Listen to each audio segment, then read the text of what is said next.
2, 1. It's time to talk about Pokemon again. Oh boy, No, Landon doesn't want to. no, I Now, as refuse. of the official or the live of this episode, it is October 8th, which is close to the 12th anniversary of Pokemon X and Y. We're talking about Pokemon Gen 6, which include X, Y, Omega Ruby, and Alpha Sapphire. This year for Spookfest, we don't have a Spookfest-centered episode for the podcast, but this might just be the spookiest podcast that Landon could take part in for him. I'm gonna play my Game Boy instead. So He's doing this so he doesn't shit his pants in fear. yes. He's doing it for the emotional support. It's his emotional support Lego Game Boy. So we're I going to can talk pretend about it's Pokemon real. Generation 6. I No, already it's mentioned off. the games. They started, the first release was X and Y in October of 2013. That lasted until, I think, November of 2016 with the release of Sun and Moon, so about 3-year time span. X and Y are easily known as both, at least I consider them, the last classic generation, the first modern generation at the same time. You got a bunch of stuff that's like carried over from previous games, like design wise, but then you also have a bunch of new stuff that every other game after would incorporate to some extent. You've got character customization for the first time, so you can actually customize your trainers with different outfits. You have the new Mega Evolution, which is a new like once per battle gimmick, which is now a thing in like every single generation of Pokemon. In this one, you had these Mega Evolutions tied to specific Pokemon. They had to hold a little stone. They can go, go big mode. They get super strong. And I Oh, will big actually mode. go big mode is probably more accurate for Generation 8, but we're not there yet. But they get stronger. They get a cool new design. Also introduced the fairy type, which are a new type that were specifically to combat the ever dominant dragon type, and also to make poison types and steel types a little bit better offensively. So you've got those added together. You've got the new Kalos region, which is a massive sprawling region. Uh, X and Y also, and Generation 6 as a whole, are the last generation to have full incorporation of HM moves. So that is a little bit interesting to know. They are the first generation to incorporate a, I don't know how to fully explain this, but like they added Pokemon Me is what it was called. And now every generation since has some sort of like Pokemon friendship petting mini game thing that you can like interact with them. In Generation 7 it was the same thing, but they just renamed it to Pokemon Refresh. Generation 8 has camp. Generation 9 has picnics. So they all starts with X and Y. There's also the a lot of incorporation with like the touch screen to do like other like sub games as well as Pokemon and Me. You also had like hyper training, so you could like cho- uh have your Pokemon like connect, like do stuff to like raise their stats. There was like a whole mini game. There's the player search system, I think is what it was called, the PSS. So from this generation onward, you have like a very dedicated uh, method of connecting online, no matter where in the game you are. And there's also horde battles, which are like 1v5, just a quick way to like gain experience and like train against the same Pokemon over and over. You've got sky battles, which were literally only in these games. You can have a Pokemon that can fly fight another Pokemon that can fly and nothing else. Sure. Uh, Cool. these I are the honestly forgot that games. sky battles were a thing. Yep. There was the. Now I'm only mostly going over the X and Y stuff because we're going to talk about Omega Ruby Alpha Sapphire more later. There's also the incorporation of full. So there's stereoscopic 3D in battles because of the 3DS, but like there's full 3D throughout the entire game. There's no like uh, pixel art 2D fused with 3D like they had in the last couple generations. Everything is fully 3D now, although there's like a cell shaded look to the character models and everything.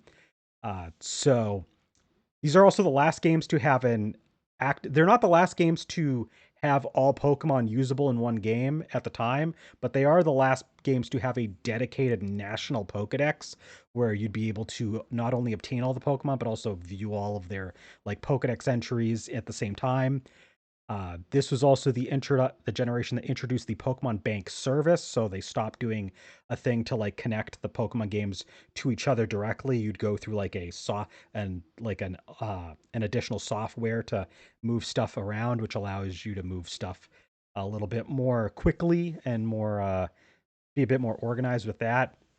We'll probably touch on that a little bit, but yeah, 70 ish 72 new Pokemon were introduced in this generation, the lowest amount in any generation because they started with about 28 mega evolutions. They would add another about like dozen or so in Omega Ruby Alpha Sapphire. I don't remember the exact amount.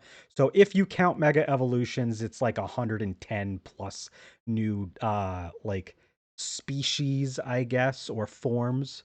Um so yeah, let's go ahead and just get into it. That's basically everything. I mean, you have Team Flare. We'll talk about them. They're the major antagonists of these games.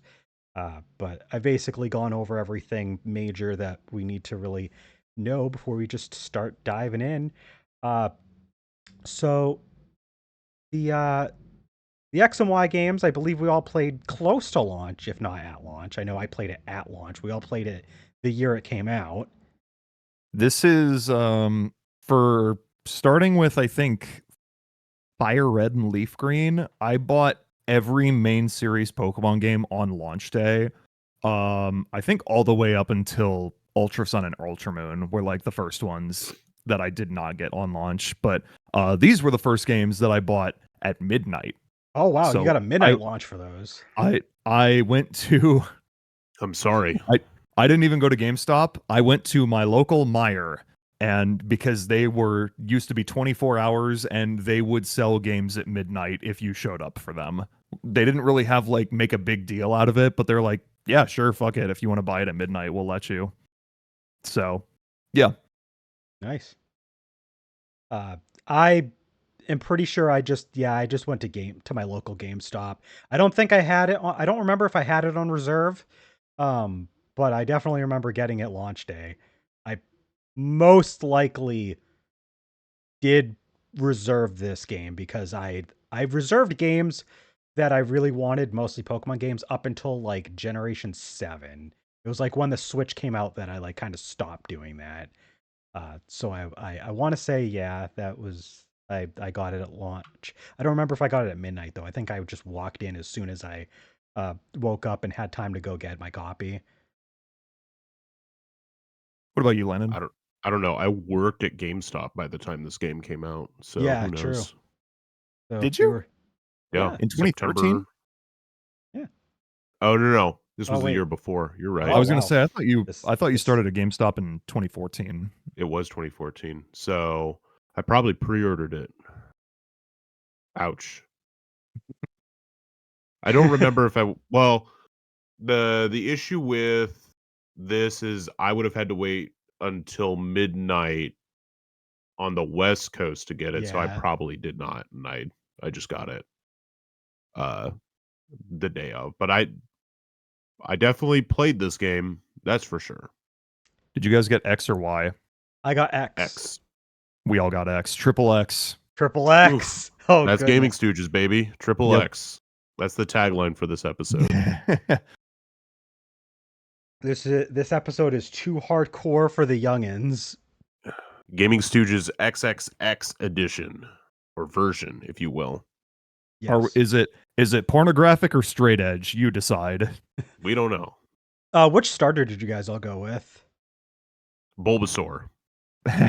So okay, True. so I should mention X and Y, and I'm gonna get into this is honestly a problem I have with the game. They heavily lean on like the previous Pokemon. You do get to choose a Kanto starter a little bit into the game, like after the first badge. So for like 90% of your playthrough, you get a Kanto starter in addition to your Kalos starters. But the Kalos starters that you start at the beginning to choose, you have Chespin, Fennekin, and Froakie. I don't know what any of those things are. Bulbasaur is my answer. I was gonna say, wasn't this like one of the games where like you picked your starter, played through up until you got Bulbasaur, and then you never used your Kalos starter for the rest of the game? Like I don't remember you using yours. No, I used Chespin. I had Okay. the Oh yeah, you double what's grassed. yeah, I double grassed because I'm a grassy boy. No, because I used that thing all the way up through because it's also a fighting type, Yep. right? Yep. Yeah, I don't. Yeah, the The Kalos cool looking starters things. Hold are on.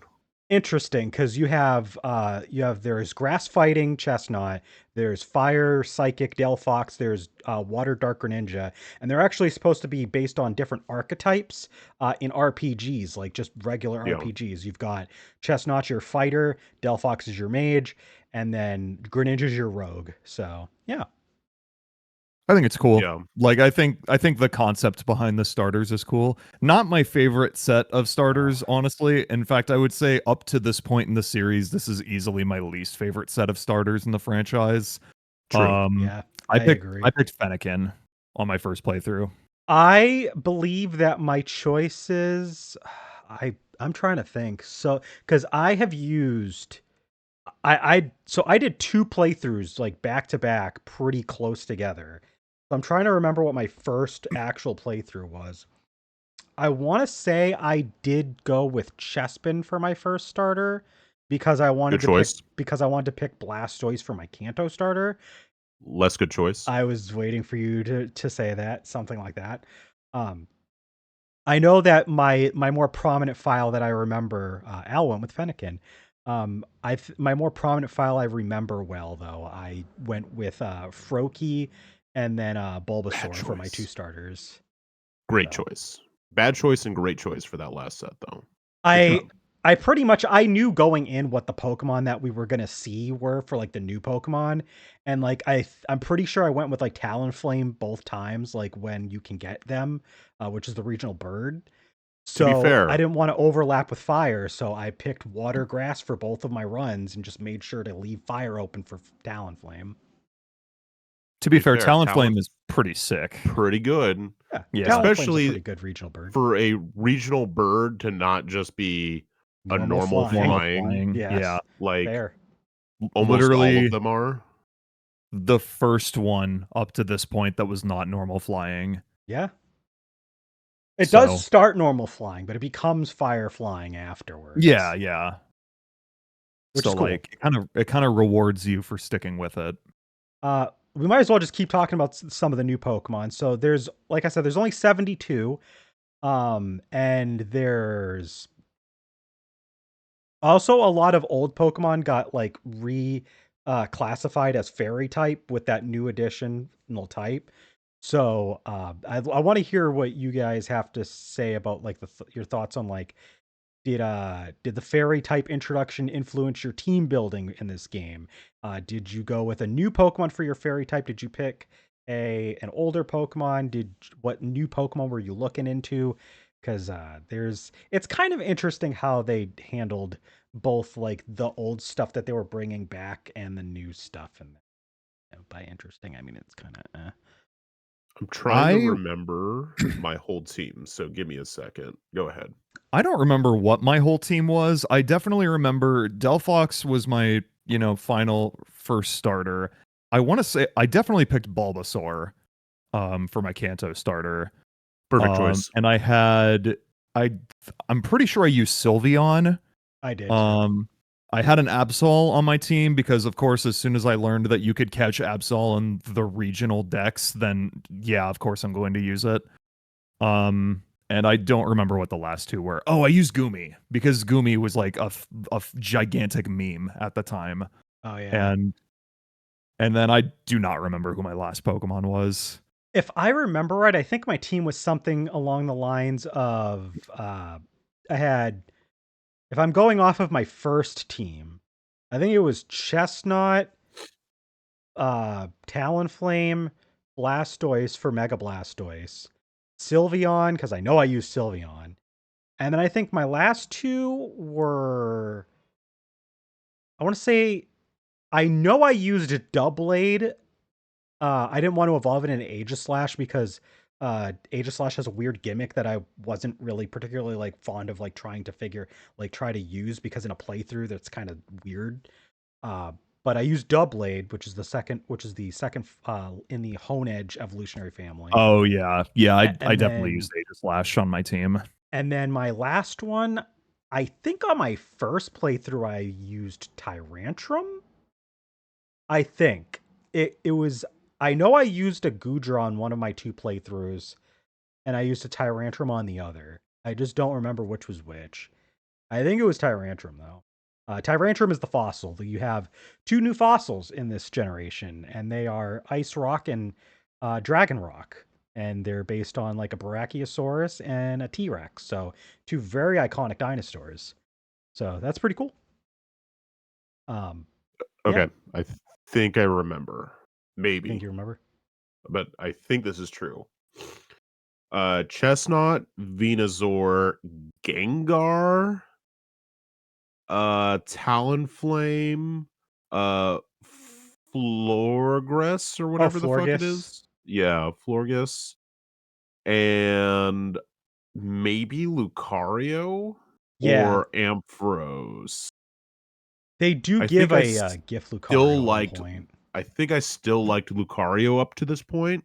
Yeah, I think after this generation, I was like, all right, too much Lucario.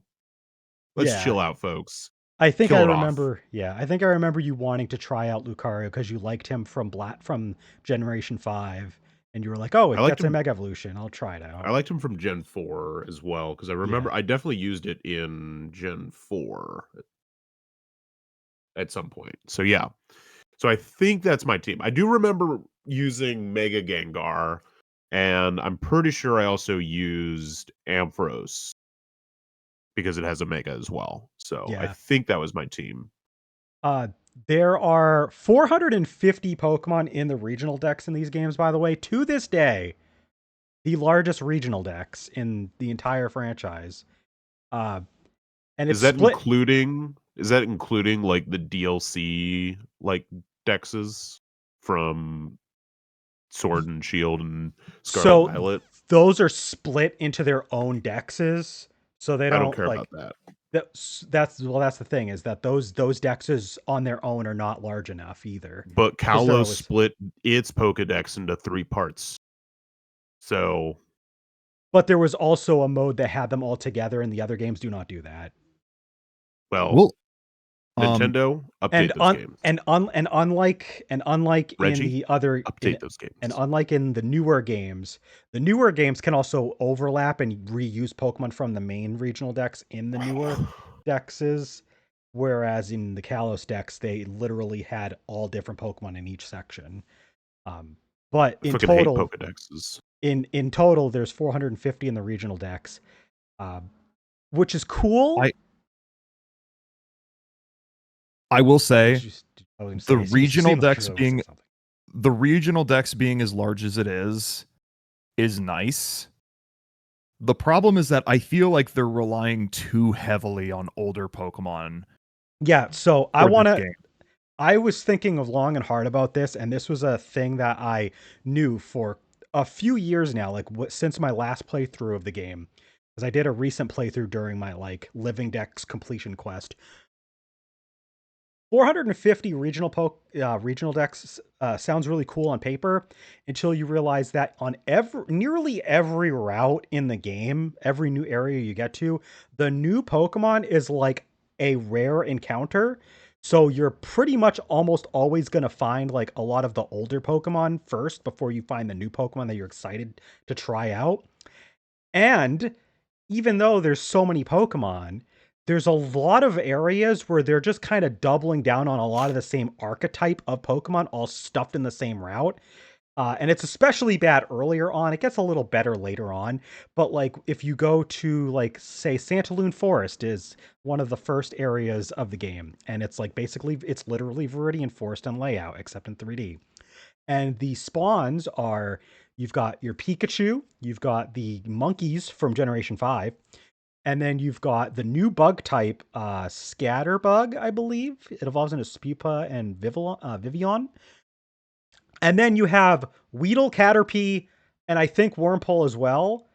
They pretty much just double down on every single regional bug that you get at like the beginning of the game and just threw them all in the same area. The route before that, you had Pidgey, Fletchling, the first form of Talonflame, and then they're like one or two other of the regional of like the early route regional birds, all stuffed in the same spot. I think Pidove was one of them.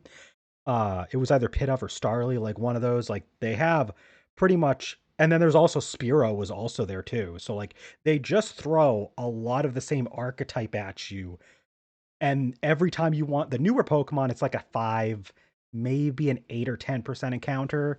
Comparatively, it's like they're stuffing. It's like it looks like 450s a lot, and then it's like, oh, but like 5 of these are the same thing here, and 5 of these are the same thing here. It gets old when you get to like the later areas. Counterpoint. Dunsparce and Shuckle are in the regional decks, so Can't argue with that. Yeah, it's a pretty good regional decks. It's hit or miss for me. Like I said, my main issue being like and later games don't have this issue. Like they highlight their newer Pokemon more. But like I've found a lot of the time, if I wanted a new Pokemon, I'd have to sit in the same route for like quite a few encounters until I found that new Pokemon that I wanted. Like if I wanted to use Sylveon or Hawlucha, I had to sit on that route for quite a bit. I think there's like a couple of Pokemon that like are pretty common that are new Pokemon, like Flabébé is like a common encounter where you Very find common. it. Very common. Like, but they're few and far between. Like most of the time you're encountering that. And that, like Jack said, this game has a heavy reliance on old Pokemon, and not just old Pokemon, just old things from previously in the series in general. I swear to God, the black one and white one having an entirely new regional Pokedex was I loved it, but so many people fucking hated it. And I think they went way too hard in the opposite direction with this generation, where they have the smallest regional decks to date, to this day. Oh, of new Pokemon, yeah. Of new Pokemon, yeah. And just rely so heavily on Pokemon from previous generations, especially Gen 1. There is so much Gen 1 nostalgia in this game. But you know what's not in this game from Gen 1? What? Magikarp? No, Magikarp's in this. Pff, I was going to say, they I have to thought put so. Magikarp and Gyarados and everything. No. Raticate's not in this game. Persian's not in this game. Okay. Weezing's not in this game. They don't have everything, okay, but they still have but a lot. Porygon and Mew, and that's the entire list. Here's the thing. That's the only Pokemon from Gen 1. Thank you. Oh my god. That is 5 families are not in this game. So not only do you have all of that, but going back to like the pandering, we'll say it's pandering. But like they give you, so they do give you like a couple of Pokemon that are like newer, at least as like gifts. Like Lucario is a gift Pokemon because you get to have its Mega Evolution. There's like a big climactic part that introduces you to it in midway through the story, partway through the story. But like a lot of the gift Pokemon is like you literally are given a Lapras at one point. You're literally blocked by a Snorlax. Like they just do Gen 1 stuff again in Kalos. It's like you have to literally get something to wake up a Snorlax to move on. The same thing you had to do in Red and Blue. Just I'm fine. It's fine. Everything's fine. And then they introduced Mega Evolution, right? Why are Mega Evolution only used by like 3 trainers in the entire game? Why do they lock Mega Evolution behind post game? For like everything except for just your Kanto starter and Lucario. Yeah, literally that's it. Like every other Mega Stone that you can get in the game is locked behind post game. because they Despite want them, you to use a fucking Kanto starter. It's like I was so pissed off when I like decided to use an Absol for my team and then realized that the Absolite isn't obtainable until after you beat the game. I'm like, what the fuck am I using him for? Also, I remember it wasn't Aegislash that I used on my team, it was Mawile. okay. So you got double fucked then because you Yeah. want to have Because try out. I wanted to use Mega Mawile because it's like, holy shit, a Pokemon that was like kind of ass in its original generation gets a cool Mega Evolution and an insane ability, making it like actually a good Pokemon, and I can't even use it until post game. Yep. I remember I looked up beforehand, before I had played the game, like what I was going to use for like a Mega Evolution, and like I was so disappointed because I was like, oh, this Mega Evolution looks pretty cool. Post game, this Mega Evolution looks pretty cool. Post game, I was like, I guess I'm just using the Kanto starter then. Yep. All right, It and sucks. and it's not just the Mega Evolutions and like the Kanto pandering in like the main game, because like in the post game, so like this is like the cherry on top of, they are really trying to get you to like just, they're trying to like focus on like the older stuff. So this generation, not only does it introduce the least amount of new Pokemon in total, it also introduces the least amount of legendary Pokemon, because there's only 6 counting mythicals, 3 if you don't count the mythicals. And one of them is your box art legendary. So those are version exclusives. And then the other one is Zygarde, who is stuffed in a cave with no story whatsoever. I think an NPC alludes to the fact that the cave was dangerous and it was sealed off before and then it was opened up, but they don't make any mention of like a Pokemon being in there or anything.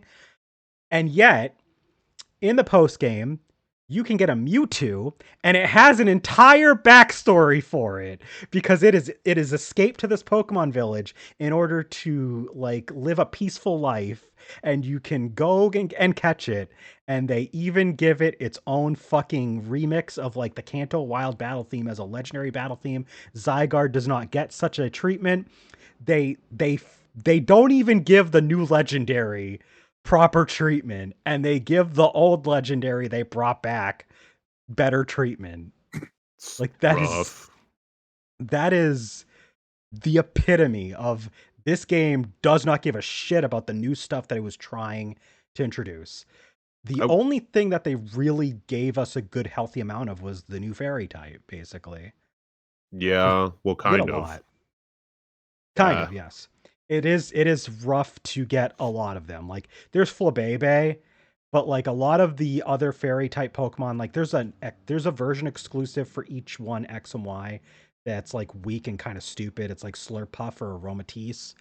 But like if you want the main premier fairy type Sylveon, you have to interact with Pokemon Ami and do some like bullshit to like raise its affection, and you have to like this archaic method, this like convoluted method of like evolving it, because you have to teach it like a fairy type move and everything. It's like it's a whole thing. It's it's a whole because thing. there's not including the legendary, because there is a legendary that is fairy type, but that is version exclusive. 2X, yeah. Obviously, there's 7 fairy types that are new Pokemon. Yep. 6 if you kill Sylveon, because it's an evolution, and Yeah. Yeah. there's 2,000 of those now. Thanks. So if So you like want a real new Pokemon that's just not like a new evolution of something, it's like Florges or your respective like exclusive 2-stage line that they have. yeah, Yeah. And it's you could like use that's the it. key ring thing. You could use Fucking Klefki. You You Klefki. could could yep. use I mean, for what it's worth, Klefki is actually a good Pokemon. yeah, Yeah. People just really trashed its design when it came out. because it's a It is key kind of ring it is thing. kind of funny looking, but I mean, Yeah. we've had funny looking Pokemon before. Is this You really could any use funnier looking? Dendade. Yeah, Dedenne. Don't drop that da. Hey. The Uh, only they reason I remember that Pokemon's name. Probably the best part of Pokemon X and Y. Yeah. they also That they also video. had like this. They also had some like weirdly like spooky themed Pokemon, like for their ghost types.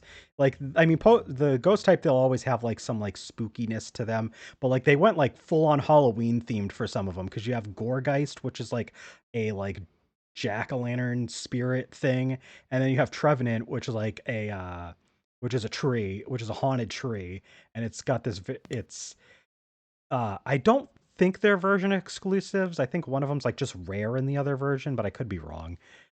Uh, there's like a whole like autumn themed route that's got like a haunted house there. Like Jack and I were talking about how like despite the fact that we're not talking about Halloween or spooky stuff, somehow X and Y managed to have like a little bit of that and a couple of new Pokemon for some reason that just kind of don't fit otherwise are in Yeah. there. I will say do I have my issues with this generation, but I do have like a slight nostalgic connection to it because I remember playing it a lot during the month of October in 2013 and, spooky month. And I just remember kind of like, hatching eggs while I was like watching horror movies and shit. So yeah, there's like a little bit of a personal connection. So for version exclusives, not including returning Pokemon. So for new Pokemon, they're for X, and also not including the box art legendary. There's 2 families for each game. Slurpuff line and the Clawitzer line for X. Oh, okay, yeah. And And then then for Y, it was the Aromatisse and Dragalge. yeah. Okay. So yeah, I had it right the first time then when I mentioned the two ghosts. I think one of them is like a little bit it's one of I can't know, I don't remember, there's like a term for it, but like in one game it's a little more common than the other, but like it's I can't remember what they call that. Like it'll be like it's like a higher encounter rate in one. But you can Yeah. get both. Uh Yep. there's a lot of other like Pokemon in the game that are introduced that are pretty cool. I mean, like I said, there was Halucha is a really cool new Pokemon. We talked about the fossils, but there's also some like kind of like duds that I do not care for, like Barbaracle, another fucking water rock type, and it looks kind of silly. Sure, 10 out of 10. Yep. 10 out of 10 why design. not? It's got They're 5 hands. One of them's its face. yeah, Yep. one of them is its face. Uh, we did talk about Klefki. Klefki's okay. Like you have Carbink, which is like not evolutionarily related, but is like lore related to Diancie, one of the mythical Pokemon. But Carbink itself is not like all that crazy. It's just kind of like it's a floating rock fairy. Yep. That's another fairy type you could use if you wanted to. It will probably do nothing besides I take a hit half decently, and that's it. As long I as you have the sturdy ability on it. If you have clear body, probably It gonna does. just I die. mean, it does have 150 defenses for its base stats, so it also has like no HP I though. So Yeah. take I it It as it will has is. say 50. I like the addition of the fairy type in general. I think it is a good thing in overall for the series to have because we really needed like an answer to dragons that wasn't ice types because ice types are kind of ass otherwise. So to have that in the game is nice, but I just don't really care for its implementation in these games specifically. Yeah, because like outside of Sylveon and Florges, is as far as like new Pokemon that are like solid like fairy representatives, a lot of the stuff that you're gonna find that are like good fairy types were old Pokemon again. Because Yep. you have Clefable as like the big standout, went from normal to fairy, and it's literally just like the quintessential fairy type that like a lot of people use and love. Gardevoir is another big one, which got fairy type added onto its psychic type. You have Togekiss was switched from normal to fairy. Like those 3 Pokemon alone are already like 3 of the more prominent fairy types that exist, and they're all old Pokemon. That's not even to talk about other older stuff that got it, like Clefable, Azumarill, and just there's more and more. We could go on all day because they changed like several dozen Pokemon to either add fairy or change their type outright to fairy. I think it was like I want to say it was like 20 something. It wasn't like a super high amount, but it was enough to like matter. Uh, I'll count it. I'm trying to think of all of them off the top of my head, but I can't remember them all. So you said the Clefable line, Clefable line, Wigglytuff line, Wigglytuff, Mr. Mime. Mr. Mime. Yep, Uh, that still weirds me out to this day to know you that said that's a fair. Togekiss. You said Togekiss, Azumarill. Azumarill. Granbull line Bramble, yep. became full fairy. Fairy, yep. You said Gardevoir, Mawile, Mawile, right. and then Whimsicott. Whimsicott was given fairy, And so a then little less than I was thinking. if we want to count it, Arceus. Yeah, Arceus got a new true. form. It got a new fucking slab thing. So if you want to count that, then that. But then yeah, New slab. I mean, I know that's Thankfully- literally what they are, but for some reason, just calling them slabs is really funny. Return the slab. Yeah, exactly. But I do. They at least like gave us a fairy type gym leader to like represent the new type, and it is a pretty good gym leader. The new gym leaders are, I mean, some of them Bad. are all right. Some of them are okay, but a lot of them are pretty underwhelming. Yeah, I mean, like you said, what's her name? Valerie? Viola. Oh no, Valerie is the fairy type one. Yeah. Yeah. She's one of the better ones in this game, but Yeah. like overall, I thought the gyms in this game were so easy, and that's good transition. These games are piss easy. Like holy shit, it's kind of ridiculous how easy these games are. Yeah, so this is the first game, again, first modern generation, last classic generation, where you had the EXP share operate. So experience as a whole now, if you turn it on, operates in a way where all Pokemon in your party can get it. In this game, it's not scaled based on level. It's for some reason it's like the only generation between 5 and now that doesn't do this. But all of the Pokemon will get half the experience that the like battling Pokemon would, even if they're just sitting in the party with it on. And if you turn it on, you level up really fast. The problem is if you turn it off, you have to grind a lot because the game expects you to have it turned on. But they also didn't balance it well to have it turned on. So it's either too easy or you have to spend a lot of time grinding. And it is still too easy because all the move sets for a lot of the trainers do not max out with 4 full moves. Like there's a lot of trainers that have just 2 or 3 moves. The final gym leader's first Pokemon has only 3 moves. Yeah, and I was going to bring that up because literally, like, not only does the EXP share make this game fucking trivial, but for some reason they were insistent on only giving gym leaders a maximum of 3 Pokemon in this game.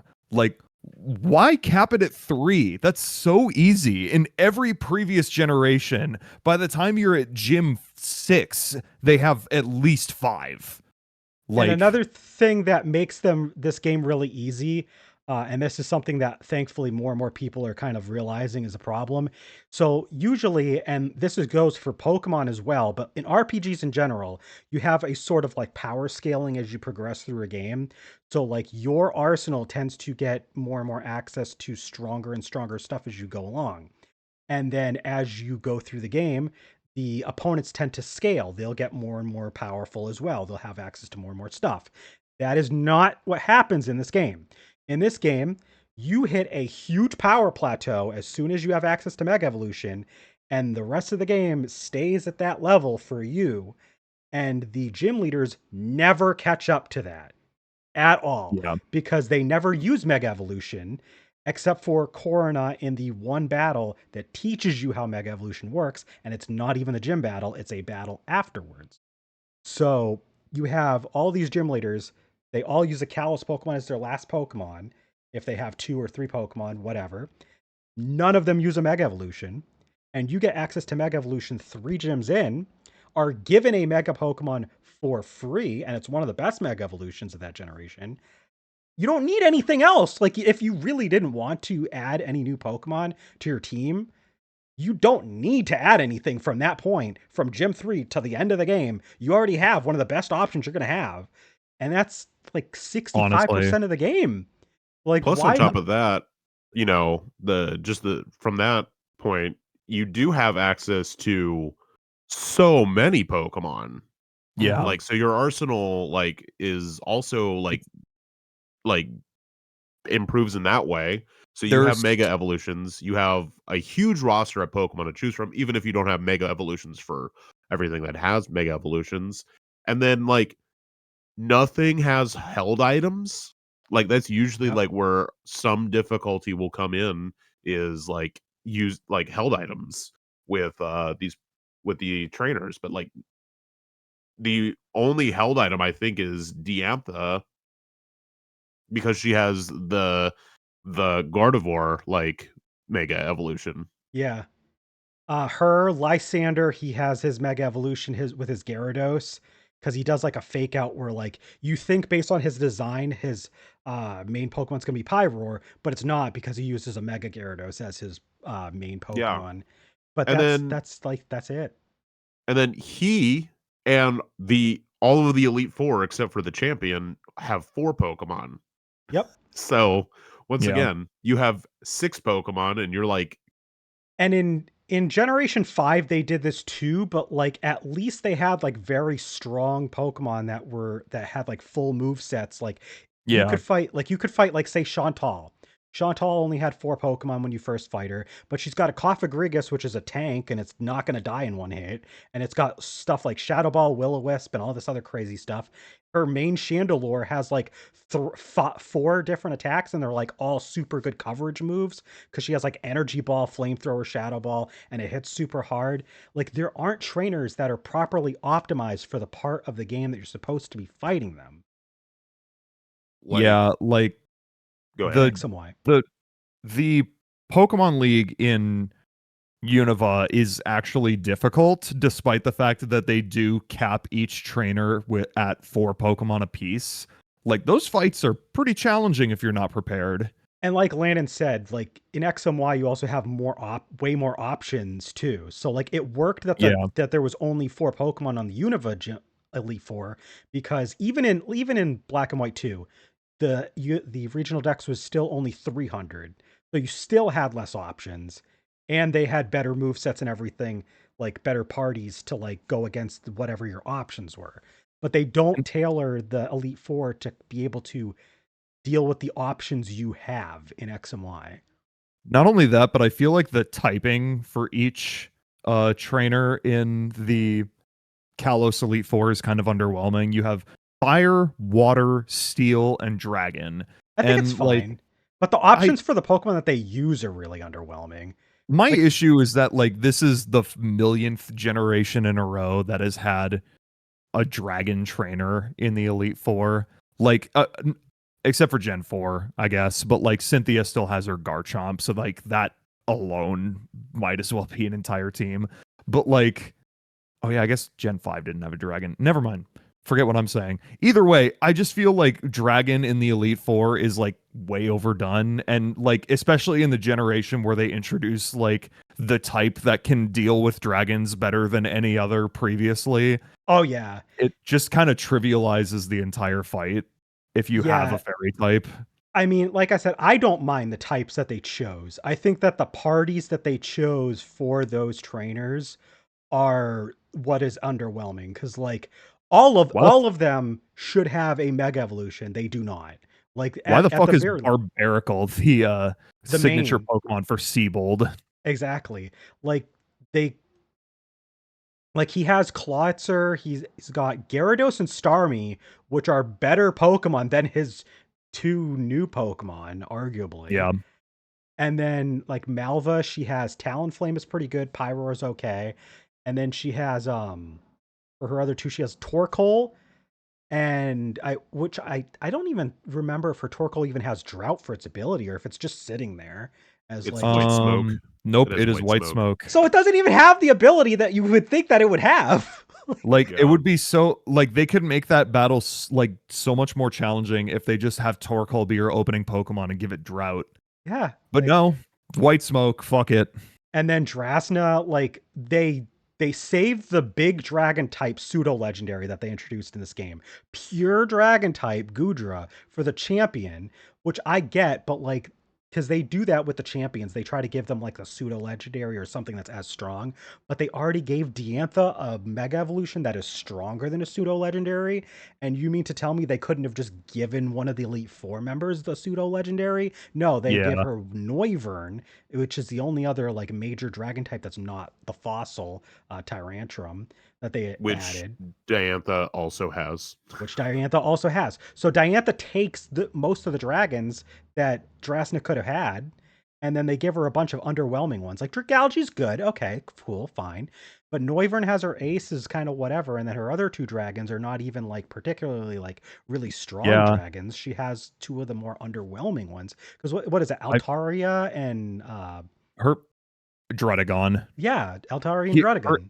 Like her entire team is like the weakest dragons you could have asked for. yeah, like the weakest available options for dragon types. Like The C team.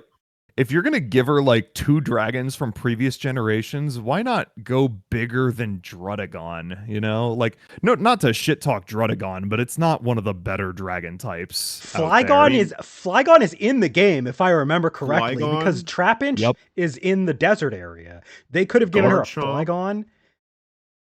Garchomp's in this fucking game. yep. Um, I kind of give her a understand fucking not wanting to do Politoed. That's a Garchomp better again, dragon but type. which one? Politoed. Poly.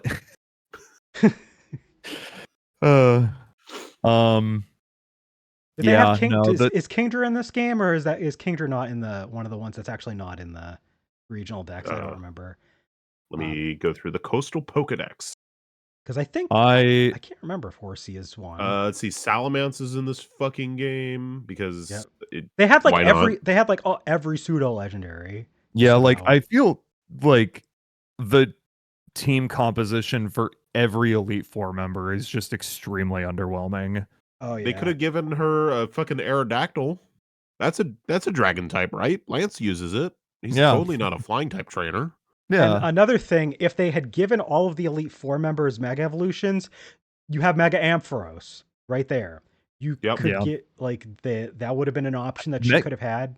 Honestly, yeah, Mega Ampharos would have been a great choice because it's like not only is it a dragon Mega Evo, but it's also like a type that like is different than what you would expect from a dragon trainer, you know? Yeah. Like it's electric dragon. But we'll try and like steer the conversation a little bit away from the same but the point is that this game does not properly utilize all the options that it gives the player to also balance what you face around that. They just kind of throw whatever they could as like progression to have you go through, and you can just kind of like knock everything over without even thinking about it, and it is underwhelming. I feel like the entire like argument towards X and Y being far too easy is that one I remember seeing like a video back in the day of just someone filming a fight the fight against Wolfric, and they used Charizard, and it's just them literally clicking in the spot where Flamethrower is over and over and over again, and it's like this is the 8th gym leader, you know? Yes. And it's just they just win by doing that 3 times. Was the Pokemon you asked was Haxorus in the game? Because Haxorus is in the game. I did not, but that's another good choice that they didn't give Yeah. Drasna. Yeah. Why is Drasna's team so shit? And then She's such a like great design for a character, but like Yeah. they gave her such a shit team. it's so like X and Y also has some like it has some moments where it's like pulling from like past stuff that's like legitimately cool, because like so it really leaves me torn. So like the route that's like right before Victory Road, you can actually like go to it before going to Victory Road because it's connected to the first gym city. So it's not quite the same, but it's similar to Viridian City, and being able to go to the route that's like leading to the Pokemon League in like the first games. And you can actually get a really cool Pokemon that way. In the original games, you could get the Nidoran lines that could help you later on in the game. In this game, you can get Riolu as an option on that route, as well as the new Pokemon it's the first evolution of Pyroar. I can't remember what its name is. Litleo. There it is. Litleo. You could get Litleo. There's a couple other cool Pokemon that are on that route. And then when you get to to Victory Road later in the game, I don't know if you guys know this, but the song that they used for the Victory Road in X and Y is actually a finished remixed version of an unused song that they had in Pokemon Yellow, that because they didn't finish it, so they left it unused in the data file. And no idea what that song was supposed to be for. It sounded like it was going to be like the Victory Road music for Pokemon Yellow, but they just never used it. Well, they touched it up. They made a 3DS orchestration for it, and they use that. And that's like a cool way to like reference older stuff. But like then they do all this other stupid shit with the older games, and it's like that's what really bothers me about this game more than anything, is that it doesn't know what it wants to do. It doesn't know if it wants to just pander to the older games, or if it wants to do something new and cool, or try to do both. Like it's trying to do all of them at once and it's not doing a very good job. Yeah. And that's my biggest issue with X and Y. And it sucks because there was supposed to be a third pillar game, and we never ended up getting it because they had to move their attention elsewhere. Like there's and I get because we were supposed to get like like a X like an X and Y like follow up, like 2 games at the same time. It was basically going to be like Ultra Sun Ultra Moon as far as like a follow up. And there's so much potential that we did not get. Like we didn't even talk about AZ. AZ is a character that gets imprisoned by Team Flare, and then he just kind of fucks off, and then he comes back at the very end of the game because, oh, hey, Floette comes back, and he literally just out of nowhere at the end of the game. Like they couldn't have done that when you rescue him. Okay. We also just didn't talk about Team Flare. Yeah, Team Flare is because they're underwhelming. Like they're funny. They're fun in concept, but like it's basically like if you took Team Galactic's goofiness, but then you did not give them a real sense of purpose, because Lysander's like the only character that like do you guys remember that there's actually admins on Team Flare? Because I always forget this. I barely remember them, but I yes, always I do. forget They're all grunts, this. aren't they? I'm pretty sure they're all just grunts. Like there's like 3 admins, and I always forget that they're even admins. To this day, Team Flare is by far my least favorite enemy team in any Pokemon generation. They're so underwhelming, especially coming off of Team Plasma having 2 great representations in both Black 1 and Black 2, or Black 1 and White 1 and Black 1 and White 2, or Black 2, White 2. Blah, blah, blah. But Team Flare just fucking sucks. Like their designs are bad. They're goofy, but you like not in a fun way, just in a like, okay, kind of way. Like they're impossible to take seriously because their designs are awful. Lysander is like quite possibly the most obvious villain character in the history of villain characters of all time. Like you're not supposed to know when you see him that he is in fact the big bad of the game. Yeah, because he's just talking to Champion Diantha randomly in an area in Lumiose City casually. Like they're having a casual conversation, and Team Was it Flare Diantha or was it the professor? It was Diantha. They're talking in like a little. They're talking in like a little like bar or something, and it happens to be the bar that is the hideout when like they go into a secret entrance that Lysander and Team Flare operate out of. And Team Flare is also supposed to work as like they're supposed to apparently be working for the region because Malva is part of Team Flare, and like she's an Elite Four member, and she broadcasts on she like broadcasts on like they have like a holocaster thing that's in there. Like now the fact that she's part of Team Flare is like not like super obvious to the populace, but based on the the design and the fact that she says such. It's kind of a shame because like having an Elite Four member be like a member of the villain team as well is like pretty cool sick, idea, actually. But the problem is that Malva is fucking wasted in this shit Elite Four and this shit team that no one cares about. And it goes nowhere anyway. Like the fact that she's part of Team Flare like just doesn't mean anything at all. It means absolutely nothing. So Team Flare, so every one of the, even if like they don't have the best writing, Pokemon villain teams usually have some sort of goal. It is clear. You are like very obviously shown what they're trying to do and how it can affect the region as a whole. In Team Rocket, they're doing underground illegal activities, and you get to see the effects of that. In Ruby and Sapphire, they have Team Magma and Team Aqua. They're not the most competent, but they awaken Groudon or Kyogre. You literally see what that causes to the region when they wake up. In Team Galactic, they don't know the extent of what Cyrus is doing, but they are pretty imposing. Like the admins are all tough challenges, and they all come at very dramatic points of the story. And Cyrus has a very climactic part with the like the whole stretch of the game where he has captured the Lake Trio legendaries, and he's using them to create something to bind the box legendary. You've got Team Plasma. We've talked about them previously on this season.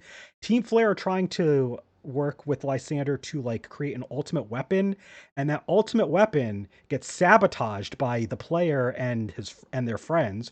We didn't even talk about the friends yet, by the way.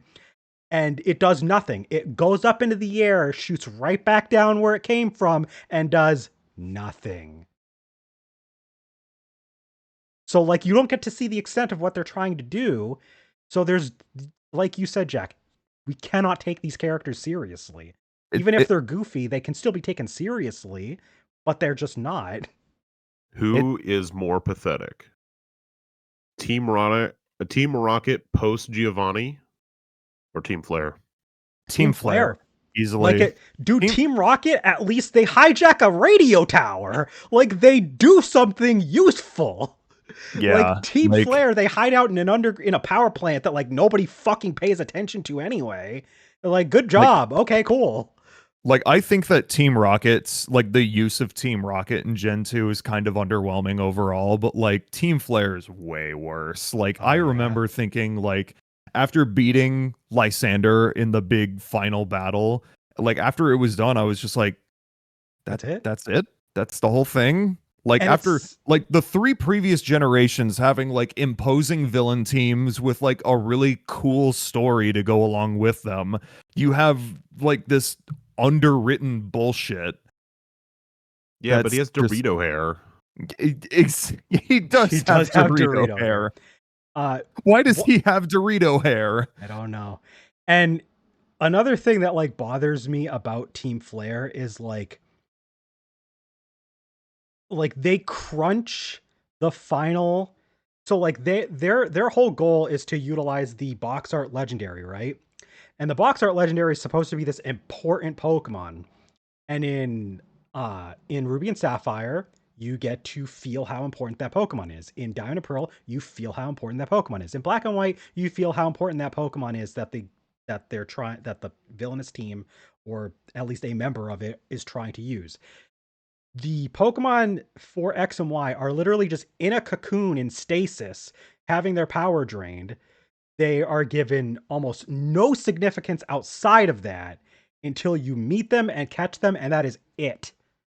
Like, they are supposed to be this cool new epic legendary that represents either life or death, and they're supposed to be like this, great beast over the Kalos region, and they just don't nothing matters in this game. No. Mewtwo matters. He gets a backstory and 2 Mega Evolutions. Which just goes back to the Gen 1 nostalgia bait. They really did not... I really just feel like X and Y is just undercooked overall. Really Speaking of undercooked, really needed more time in the oven. The Friends. Yes. Oh so my god. I think this is like the last major thing we really need to touch on besides like optional content like post game and stuff. But the Friends, there are 1,500. 4? Yes, there's 4. There's 4. There's your opposite gendered rival, who is your main friend and rival character, and they'll use the starter that's strong against yours. They have the most fleshed out team. You fight them the most times. They get a Mega Evolution, all that jazz. You have Shauna, who's like the second one. They don't battle you as much, but they're more involved in the plot than the other 2. And then you have these goofballs, Tierno and Trevor. One of them is just a nerd that likes to talk about Pokedex entries, and the other one is a nerd that likes to dance, who is admittedly funny, but like they're so underdeveloped.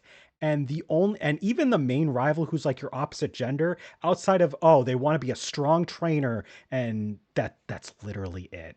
Like, that's it. That's all their thing is. They want to be a strong trainer. Remember when you have the intimate like fireworks moment with what's her name? Shauna. Shauna, yeah, that's her name. I wanted to say Chantal for some reason.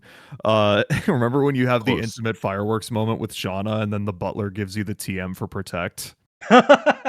Solid. I will admit, Shauna is probably the best written of the actual friends because she has Yeah, story moments with the player yeah. character. You Shauna is don't get to easily the most memorable out of the four of them. She doesn't get a whole lot of like screen time as far as battling, but like she's actually a character that's developed, and like she has Yeah, doubts and tries to overcome those doubts. Uh, but like your opposite gendered rival, like they've done the whole like wanting to have a rival just be a strong character before with Charon, but he has a character arc. Your rival in this game does not have a character arc. Your main every rival. time you beat your rival, they just get depressed and you feel bad for them because it's like, sorry that you suck, And but then the next time you see them, like they're just back to normal. Like there's just, yeah, hey, let's let's fight. let's battle again, and then they lose, and they're just like, oh, Oh damn, man. they do that Way to like, go. oh, Nice battle. Yeah. No, good battle. these Good are battle. the most underdeveloped, undercooked rival characters. Like some people, they Even dislike other rivals, and that's cool. But like these characters, I tend to forget that three of at them even exist sometimes. at the very least, Brendan slash May from Gen 3, they might not be the most well written or written characters it period, but at least they have some memorable battles. They have a Like, character arc too. They're like, They "Oh, do like I'm trying I to become stronger, and then I decided I don't want to actually be stronger. I just want to work with my dad." I can remember their storyline. yeah, I Like, couldn't tell exactly. you anything about Trevor. yeah, like, he literally just has a bowl head hair of hair, and like it just likes, "Oh, how many Pokedex entries do you have? Oh, I didn't know you had that Pokedex entry." Like that's literally his whole thing. Yeah. It's so stupid. So yeah. Like, what were they thinking, honestly, making 4 rivals? Well, they had to top Gen 5 where, you There had was 3, yeah. there's 3 Yeah. rivals, so And what's all of what's one more? That I mean, but like, okay, I guess well, that's true. here's the problem with that though. X and Y have 4 rivals, and you could put all 4 of them together and you would And maybe get one decent rival out of it when the last game had 3 decent rivals. The yeah, last game had like 3 really in solid, in like 3 Black and great White rivals. 1 had 3 really solid rivals. Yep. And then Black and White 2 had 2 really solid rivals with Hugh and Colress. Yeah. Like, shit, man. What Yeah. happened? Anyway, So yeah. And then the last thing I want to talk about with X and Y before we split up and do like our little house cleaning and then go talk about Oras. There is a decent amount more of ass. or ass. Talk about More our ass. ass. Yeah. Yeah, more Uh, ass. there's there's a decent amount of like stuff you can do on the side in this game, although it's kind of underwhelming what you have access to. So like uh there's um I did mention a couple of those things, but there's like a battle chateau that you can go to at some point where like you can challenge trainers who like spawn every several minutes, and you can like build a rank up, and you can eventually challenge gym leaders and even Elite Four members and even Diantha. The problem with that though is that none of them even have teams that are as good as the one fight that you had with them in their main like spot in the story, because the gym leaders only ever have 2 Pokemon, the Elite Four only have 3, and Diantha has 4 Pokemon in the Battle Chateau. They do not get better teams. They can I think they do end up with higher level teams, but their teams are not nearly as fleshed out, so it doesn't really matter. You have a battle tower esque battle facility with the Battle Maison, which I always forget actually has like a facility like boss. I always forget that they have them because they're like the most forgettable bunch like yet. Like there's like four girls and they're all like different colors and they're all like supposed to be like in some like French inspired outfits because obviously this is based on France. And they're like one for each different like battle mode, like single, double, uh multi battle, and like I forget their names. I don't remember them very well at all. There's a friend safari. That was actually a kind of cool thing where like you could connect to your friends and like they would have different types of Pokemon that would appear. And if you collected a bunch of them, you could have like different Pokemon appear that way that were like not in the regional decks. Okay. There's a looker side quest in Lumiose City where you go all over Lumiose City, which is a fucking headache because everything looks the same when you go in the outer ring. And you have to go in these little alleyways and you have to track down the remnants of Team Flare. And then you go after the admins who I keep forgetting even exist. And like you're basically like taking apart Team Flare's remnants. I forgot that that was even a thing for a while, for a good long while. I forgot that was even a thing that you could do. There is a rematch against your rival that you can do daily where they have a decent team for post game, but that's pretty much it. Besides what I already mentioned with Mewtwo and Zygarde, who Zygarde, the developers themselves said could go fuck off. So oh, there's also a legendary bird that is whatever beats your starter based on type, and they roam around the region, but they are not a regular roamer. When you run into them, they just run away and they fuck off, and you have to do it like 10 times. And then eventually they just go fuck off to another cave, and then you can go to that cave and catch them normally. And I've never done that in my life. I'm not gonna lie. I've never done that even once in my life yet. It's And not I'm worth and I'm the it. big Pokemon fan out of the three of us. Like It's just I've still never done it. it's not worth it. You It's can not. get a It's fucking Articuno in like every other game. Yeah. yeah. And Um. in fact, you can get them in the next generation very easily, and that's on the same system. So yeah. So that's pretty much X and Y. Do you guys have any Overall final thoughts? thoughts on X Yeah. and Y? I want to give a few more like quick fire pros and cons to these games because I do have some good things I want to Yeah. say about these games real quick. What the fuck is it Pokemon Me? Is that what it Pokemon and Me, is? yep. Yep. Pokemon and Me is cool. Pokemon Me is really nice for raising friendship. Makes it super easy. I think this game has really good implementation of EV training.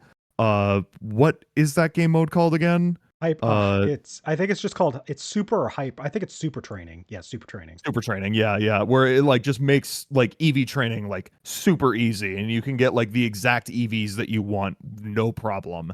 And I'm like, oh shit, like I could like get into competitive battling through this. Now that EV training isn't a fucking slog. Yeah. So I thought that was really cool. Plus with having Talonflame with the ability Flame Body making eggs hatch twice as fast is extremely nice. Yeah, they have a lot of Um, new quality of life improvements to make like better Pokemon easier to get. yeah, for sure. I'm trying to think of other good things to say. There's nothing else. That's I it. think there's nothing else. Okay, things I don't like. The frame rate in this game is awful, especially in battle. Especially if you have the 3D slider turned on.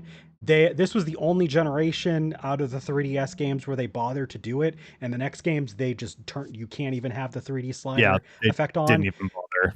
because if Um, you turn on the 3D, it chugs. chugs like a damn train. And if you're playing the base 3DS and it like does like the camera thing where like it splits and shows both Pokemon at the same time, oh god. I You might as well pray your turn your system off. I pray your 3DS does not just The- crash. Okay. The pacing in this game is abysmal. And I noticed this on my very first playthrough of the game where like you play a little bit of the game, you get your first gym badge, and then like you do 6 hours ish of gameplay before you get to gym 2, and then it's just gym, gym, gym, gym, gym, gym, gym, game over. And it's like, why the fuck is there this giant gap of space between the first 2 gyms of this game? It makes no sense to me. You That's go not through like even 3 or 4 different towns to get that's to not gym 2. that's not even the only time that happens, because they also like split gym 7 and 8 up an awful Oh yeah, ton, that's right. and you have to do the team flare stuff, which we've already talked about is pretty damn underwhelming already. So it feels like there's a slog between gym 7 and 8 too. Yeah, I mostly just remember it from the very beginning of the game because it left like a very big impression on me when I first played it. Like, why are they throwing all of this content into the game like between Gym 1 and 2 when they could have like spread this out, you know? Yeah, like Like, why not just have Gym 2? people complain about the opening of like Sun and Moon like being a bit of a slog, but like I at least have a decent enough time getting through the intro hours of those games where like if I can't get through the opening hours, the first couple of gyms in X and Y, if I can't push myself through it, I'm probably not completing a playthrough of that game. Yeah, it's a slog, honestly. In Uh, in a game that's like very easy too. So like that says a lot. any more pros and cons? Um, Mega evolutions in general are very cool. I like the idea of giving Pokemon, like older Pokemon, a new form that makes them better and with, to keep up with the power creep of stats. Um, Go Digimode. go Digimode. That I think is it. The music is kind of whatever, and this I Yeah. think is the first time in any, It's probably up to this point, the weakest music in any Pokemon game. it's not bad, but it can be pretty forgettable. Yeah, like not bad by any means, but just like the fact that it is so forgettable is just puts it below everything that came before it. And that's it. So things I like the Kalos region decently. Like when you take the whole pacing thing out of the equation, like the region itself is pretty nice. There's a lot of different varied areas and places to go, and it's designed. It is like I mentioned earlier in this podcast. It is more of like the classical style region design where everything is laid out in a very deliberate way. It's kind of linear routes, but like they kind of go all over the place. The way that they utilize HMs is not super intrusive, but it gives you stuff to do on the side because you can come back and you get a field move like strength or something, and then you can do more of that. This side area that's on that. And it's like a classical design element of Pokemon where like you have all these areas, and then if you go back with a different with a different tool, you can access new areas that are it's pretty neat. I like the fairy type a lot. I'm really glad that they introduced the fairy type. I think that the fairy type being introduced, having 18 types, having something to kind of balance one overpowered type and another underpowered type with poison out is pretty nice. I like that this is the generation where they started just doing like straight up like large scale like balancing with like moves, because like they started like changing a lot of moves to like make them not super strong and super spammable. Like they lowered the power of a lot of stuff like Surf, Hydro Pump, Ice Beam, Blizzard, all that stuff. Like they lowered that a little bit. They tweaked some Pokemon stats and just like boosted some Pokemon to be a little bit stronger without giving them like a new form. Like Nidoking has better attack. They gave Butterfree. I can't remember if Butterfree got a stat boost in this generation or the next one, but like they started this thing where like they actually like do sort of like patches to certain Pokemon where they boost some of them, make them a little bit better. And thanks to that, there are some Pokemon that all they need is just like a little bit more oomph, and they can actually be a little bit better and more usable that way without having to like retool the whole fucking Pokemon. Mega Evolution is cool. I like the Pokemon and Me system just because it gives you a little extra level of interaction. Just makes it more like immersive to like interact with your Pokemon that way. And I like the character customization. Like the character customization, you get so many fucking options to dress up your character, and there's a lot of cool different like hats and pants and like bag styles and everything. So like you can make your trainer look pretty cool. You get like different hairstyles and all that stuff, different all this different cool stuff. So I like that stuff. I don't care for. Uh, Jack mentioned it, but the pacing. We've already talked about the implementation of some of the new things that they tried to add is not really all that great. Um, a lot of the writing and a lot of the characters just missed the mark when a lot of the previous generations did much better job with that. I already mentioned my distaste for how they implemented their large regional decks. It feels like it's just large for the sake of being large and using a lot of old Pokemon rather than make a really neat and interesting set of Pokemon that live together in a region. They're just kind of throwing shit at the wall and just putting stuff in there. Uh, and I this is definitely the first Pokemon game that really lacked like a lot of optional side content outside of the little routes that you could go, like the little side paths on routes that you could go to. There's just you have Terminus Cave, you have that one city that has the Battle Myson and the Friend Safari in that same town, and like there's not much, there's really not much else. There's not like once you've been through the whole Kalos region, cool region as it is, that's it. There's almost nothing else to do, and that's like the first time that's happened since Generation One. Uh, that's saying something. And then the last thing I dislike is something that we didn't talk about.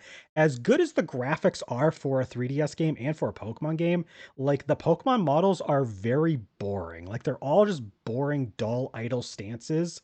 They don't have a lot of dynamicism. I don't know what the word is, but like they're not doing something like dynamic or posing. They're all just doing this basic idle breathing pose, and so, like, a lot of Pokemon just don't look as cool. They just don't look as exciting. They don't look as interesting. They don't highlight the Pokemon's personality as much as they could. There's only a handful of Pokemon that do have a decent animation. Uh, and like most of them, it's just whatever. And they stuck with this. They stuck with these models for this generation, for Generation 7, for Generation 8. We did not get new model changes for real until Scarlet and Violet actually started changing some stuff around. So we got stuck with this shit for like 10 years. So that's probably one of my biggest complaints with the game. Uh, so yeah, it's I have better things to say about Omega Ruby Alpha Sapphire, but we'll get there. Landon, how do you feel about X and Y as a whole? And then we're gonna take a quick breather before we jump back in. You know, you don't have the nicest things to say about X and Y. Are you still there, Landon? Did he Oh, freeze okay. up? Oh goodness. He did. He said keep going though. So we're just gonna go ahead and do the housekeeping, I Yep. think. Yeah, And we'll we'll just ask do that. Lennon We'll ask Landon his Lennon's thoughts thoughts. after. So we have a Patreon, patreon.com/GamingStooges, and this month we are going to be doing a oh god, this is gonna look really weird on the VOD, but oh well. Um we are going to be doing a tier list of the Generation 6 Pokemon as well as the Mega Evolutions of previous Pokemon. We haven't done it quite yet, but that will be our Patreon exclusive. But we want to give a special shout out, of course, to Al, as he has been one of our biggest supporters of all time every day. But thank you for everybody that supported our channel. As a Silver Stooge, you can get access to polls that we sometimes lock to just the subscribers. You'll be able to help us decide the direction of the content for the channel. There's also uh, perks with the shout out that I mentioned if you're a gold stooge. And the Patreon exclusives are, of course, for Silver Stooge or higher. So if you sub to just the $3 tier a month, you can have all this cool backlog of stuff. We've done a lot of stuff at this point. We've done like tabletop campaigns, we've done tier lists, we've done weird like other like we did a bracket for like Mario platformers recently. We did like a draft to like decide like the like Game Boy games for Game Boy Mini sort of thing. We did like recommended PS3 games. We do a bunch of like cool bonus stuff. We have a Twitch as we are right here doing it live. If you're listening live, twitch.tv/GamingStooges. We are currently in the middle of Spookfest, which means that everything that we're doing is some sort of like horror or spooky themed game. Jack, you are currently playing Metroid Zero Mission. Correct. Just started it last week, and by the time this goes up, we'll be 3 streams deep. Assuming nothing goes wrong. We'll Nothing see. goes wrong. Yeah, no, it's been fun so far. I am playing Silent Hill for the very first time. Silent Hill's been quite a bit of fun. Jack's actually joining me as a navigator using a guide for me. He Yep. started with the second stream. We're actually pretty deep into the game now. Jack mentioned that the guide we're following, we're basically right around the halfway point. So I'll probably end up doing bonus streams to do like a new game plus run to see if we can get like one of the kookier endings, since Silent Hill games are known for that. But I will admit I'm a little bitch baby, and there's quite a few things that have disturbed and spooked me so far already. So I'm having a good time with it. I'm actually really glad I finally started playing them. Um, Landon is currently taking a hiatus because his game that he's been streaming recently, Dragon Quest IV, is taking the month off and it's going to resume back in November. So, yeah, there's that. We have a Discord server. The link is in the description down below or to the side or wherever this happens to end up being. And so you can, join us if you want and discuss all this cool stuff. Landon is back and he has something. I do. I am back. And what I have tonight will surprise you. Ready? Are you ready for this? Food. It's Panda Express. Panda Oh, Express. Wow. That's Wow. so interesting. You know what else I have, actually?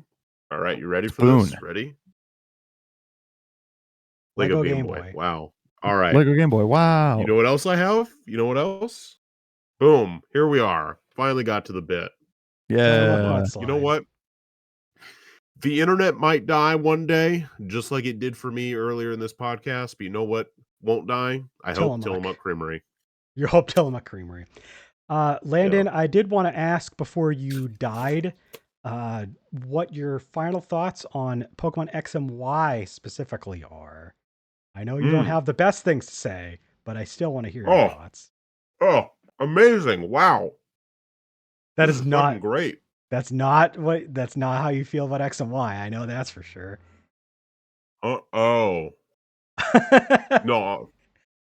Tillamook Mudslide. Tillamook Mudslide is great, Anyway. amazing.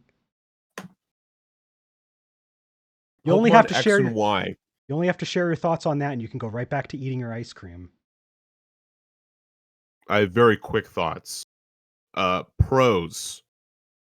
You can get Bulbasaur, Dunsparce, and Shuckle. Easy. And I like the character customization. Cons. Literally every other aspect of this video game, bar none. I can't think of another good thing about this video game.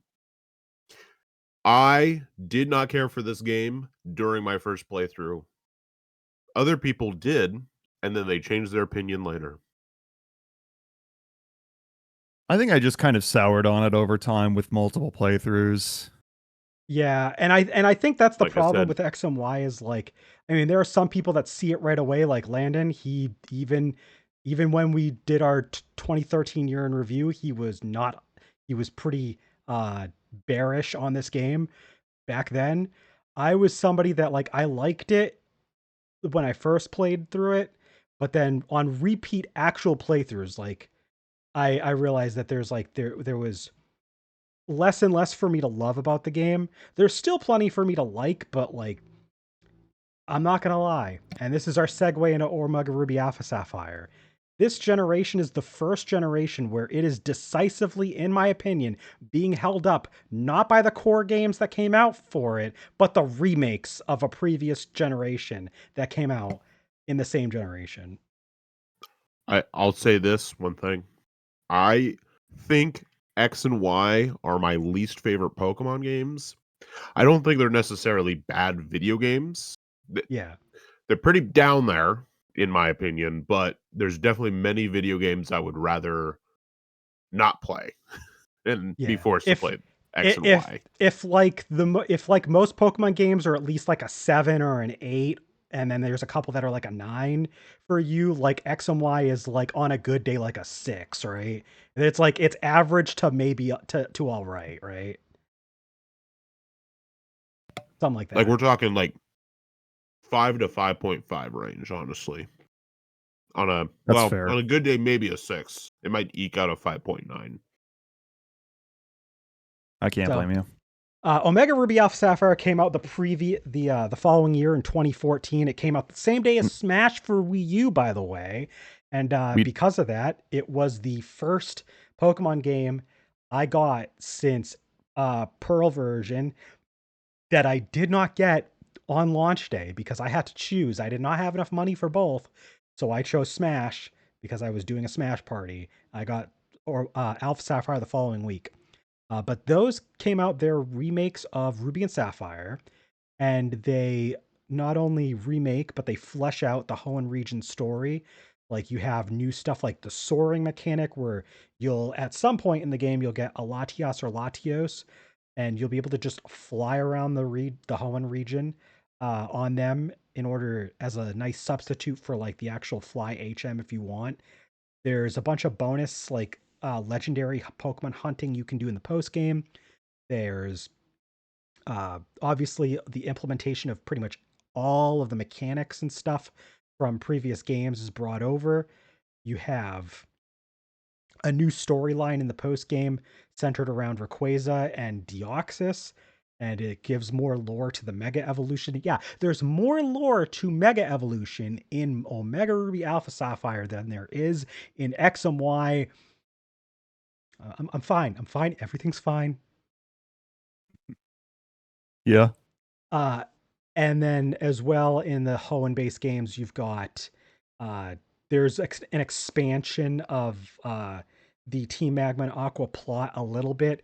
The admins have a much more defined and fleshed out role as like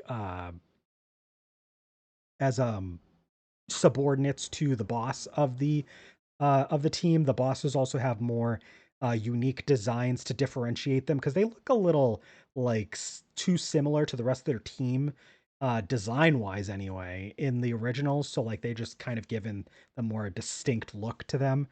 Uh, and this game does do a thing where it's a little more handholdy in parts where, like, in the originals, you were just kind of left to explore the region and like find your way around.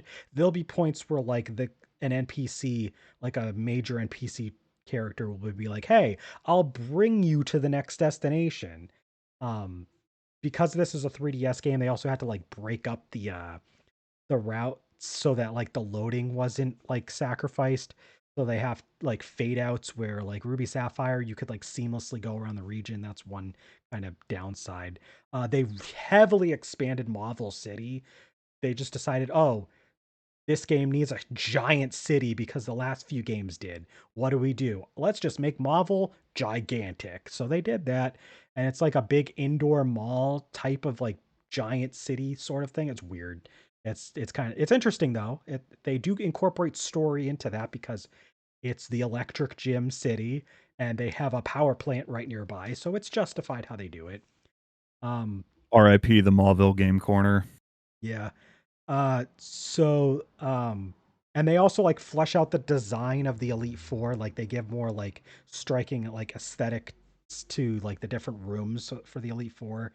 But it is pretty much for the most part, it is Ruby Sapphire, but you've got a little bit of expansion to it.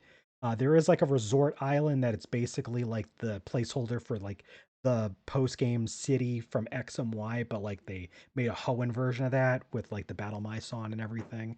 Unfortunately, they did not bring back the full Battle Frontier. Ripperoni for that. Oh well. So they did unlike Generations three's remakes of the of Red, Blue, and Yellow with Fire and Leaf Green, add in like extra Pokemon that are connected to poke species from the Hoenn decks and allow you to like utilize some new Pokemon there. And there's some new Mega Evolutions that were introduced just in Omega Ruby Alpha Sapphire. And another thing about Omega Ruby Alpha Sapphire that they did more lore wise than X and Y did. One of the mythicals, Hoopa, that was introduced in this generation, actually gets implied story lore in this game because the bonus like legendaries that you can catch are all inside of rings, which are from Hoopa. Again, why does this game have better lore of the shit that was introduced in this generation than the games they were supposed to be tied to? Anyway, uh, yeah, Omega Ruby and Alpha Sapphire, they're remakes. We've talked about remakes before in the generations where those applied to, with Heart Gold Soul Silver and Fire Red Leaf Green. Oh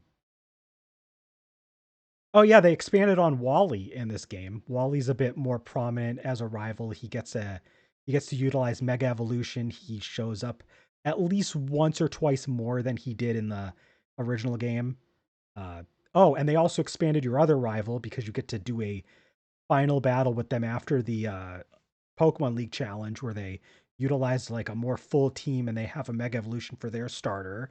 So you get a little bit better closure with your rival in this game. Yeah. Al mentioned that the Hoopa movie sucked, and yeah, that's another thing. It's not game related. We won't talk much about it, but the movies in this era, yeah. I don't think I've seen any of the Gen 6 movies, and I'm not in a hurry to. The anime I've heard itself is really good, but the movies are. But anyway, back to the games. Omega Ruby Alpha Sapphire, what was your guys' experience with this game? This was another midnight release for me. I bought this alongside Smash for Wii U. I spent a lot of money that night. I also got a GameCube controller adapter. I got a new GameCube controller. I got a Marth amiibo, and yeah, I think that was everything. But either way, I got Omega Ruby midnight release. I wouldn't end up playing it right away just because of Smash Ultimate coming out the same day, or Ultimate Smash for Wii U. But yeah, that was pretty much my launch experience for this game. Landon? I did work for GameStop at this time. You did. This was the year I worked for GameStop. I'm trying to remember if I worked the midnight or if I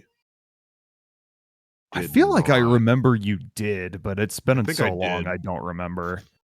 Yeah, I think I did, but it doesn't really matter. I mean, I got Omega Ruby and I played it. So there's that. Yep. We talked about a 5 to 5.5 out of 10 game. Now time for the 7.8 out of 10 game. Fair. Yeah. Too much water. We'll say. So, I think there are things about this game I do like as a remake. I think as a whole, I think it's, to me personally, I think it's a weaker remake than the previous two. Leaf Green I and don't Fire disagree Red with that. and Heart Gold Soul Silver, I think are stronger remakes. And if I'm going to replay a Hoenn game, I'd rather play the base Ruby, Sapphire, Emerald. Yeah. Now, for me, I just don't like the 3D, like, as when they went 3D, like, I really fell off. There's Sun and Moon is like the one thing where I'm like, oh, like I'm still fine on. And this is another one that I'm like, this is upper in that list, but like I think it's a weaker remake overall, especially when you compare it to the behemoths that are the previous two remakes. Yeah, I will say that as much as I do enjoy Omega Ruby and Alpha Sapphire, I wouldn't play them over the original games. And I think it has more to do with the engine they were built on than anything. 100%. 100%. Because like you have Fire Red and Leaf Green, which was a Gen 1 remake on the Gen 3 engine, which was phenomenal. And you have Heart Gold and Soul Silver, which, you know, a Gen 2 remake on the Gen 4 engine. And while Gen 4's engine wasn't perfect, it's still like perfectly serviceable for like a Pokemon experience, and it didn't hinder the overall, like, I guess, experience of the like remake compared to the original. And I would Yeah. choose Fire Red and Leaf Green and Heart Gold and Soul Silver almost every time over their original games. Whereas I'll play Omega Ruby every once in a while, but I'm going with the original Ruby Sapphire Emerald every time over these. Yeah. For me, Omega Ruby and Alpha Sapphire, I think that as far as content, they're better than the base Ruby and Sapphire easily. But like we talked about the like how Generation 6, like X and Y had bad pacing, and that design philosophy bleeds into Omega Ruby and Alpha Sapphire and ruins the pacing of a game that had good pacing already. So like the pacing is still better than X and Y, but you have shit like the Lati interruption after Gym 5, even though it's really cool that you get access to soaring, and soaring is like one of the coolest things they've introduced the entire generation to fly around the It region. It's just a it really random thing that they just threw in there that just like breaks up your whole exploration. And the Marvel and it City segment, like because they expanded it so much, it I feel like that's kind of they did it that kind of like it it just kind kind of of hurts helped it the kind of hurts pace of the original the game. yeah, it kind of hurts it. Like yeah, it's cool that Marvel City's expanded, but part of Ruby and Sapphire's whole thing was that it was supposed to be a more nature themed region with Hoenn, and it's supposed to be more like a lot of the settlements are smaller. There's, you know, Marvel City's like a larger settlement, but it's still like not like super built out like Saffron City is in like Kanto, for example, or Goldenrod City is in Johto. That was the point. And they took that point and chucked it out the window because they needed a big city because they've been doing big city things in previous games. So they just they kind of ruined that there. And Landon had uh I don't remember if he heard me mention this, but like the whole thing where like because it's a Gen 6 game, they have to break up what were seamless routes before and just like make everything like kind of it's clunky. The game's clunkier than the Mhm. base games that they were built off of. Like the content is great, even if it doesn't have the full battle frontier that Emerald did, or a couple of the little post game things that Emerald did, like the like the Mirage Tower to get like the other fossil and stuff like that, and like the Ditto underpass. Like it doesn't have all that cool stuff that Emerald added, but like it builds on Ruby Sapphire, adds a bunch of cool shit, but the pacing gets ruined sometimes because of it. This game, and I hate that literally no other game has ever like does not use this, especially Sun and Moon, is the area nav, specifically the Pokemon tab where it shows you the silhouettes of all the Pokemon, is like probably my favorite thing that they add. It just shows you these are the Pokemon. If you've caught it, it like shows Yeah, it to you, and if it's not, it's like it's just a blanked out silhouette. you don't have It's to go into phenomenal. your Pokédex to find them. And the stuff that you can find through that can sometimes have like special moves that they would never otherwise normally have because they're like egg moves. So like you can Yeah, get like some cool shit and it's way more convenient, right? Like the way and that it they shows you fleshed out when you're the Poke Gear, not the Poke Gear, the yeah Poke the Nav, like you Pokenav. Yeah, and the it shows you when the route is complete and everything. So like it is like for someone who likes going through, especially for like new Pokemon at this point, like there's too many returning Pokemon in a lot of games, so I usually don't. But like for a lot of like newer ish Pokemon, I like to like collect the Pokedex if I can. It was great. I loved it. So it's like like this is a game I enjoy like way more than the like Cloud said, this game is definitely like carrying this generation. Yeah. Although I would argue uh Super Mystery Dungeon is the top game of the generation. So there you go. Yeah. I mean, I'm That's mostly just talking about the core games. fair. Yeah, Like, for the two core games, this is definitely it. and Yeah, I mean, we also got some like cool new characters like Zinnia in the post game story. Like that whole like antagonist role that she plays is pretty great. Uh, for the Delta episode stuff. yeah, the Delta episode as a Yeah. whole was really nice addition. Like the Delta episode is like something that if you're gonna play through Omega Ruby Alpha Sapphire, like the Delta episode, Wally and your rival having expanded story, like that is what you're going to play the game for, because a lot of this stuff you'll get the same experience from just playing Ruby, Sapphire, and Emerald. And Emerald also has some stuff that these games just do not have. So like it is definitely one of those games where like I put them most of the time I put a remake slightly above like what the base games are. But in Pokemon's case, and especially in this game's case, it's like it's about as good as Ruby Sapphire, but for different reasons. Like it does some things better, it does some things worse. But Yeah. it's already a solid foundation, which makes it immediately better than X and Y right from the start. So we did get some cool new Mega Evolutions though, because like we had one for Blaziken, but they gave one to Swampert and Sceptile. Uh, Good I Pokemon from this generation as opposed to a bad chicken. I believe that Altaria's Mega Evolution was added in this game, not in X and Y. Um, I think that Altaria's Mega Evolution was added in this game, yes. what are some other Mega Evolutions that were like added in this game over the other one? Uh, Glalie, I'll go through it. Beedrill, Metagross, Pidgeot, Drill. Slowbro, Steelix. You mentioned the starters. Sableye, Sharpedo, Camerupt, Altaria, Glalie, Salamence, Metagross, Latios Latias.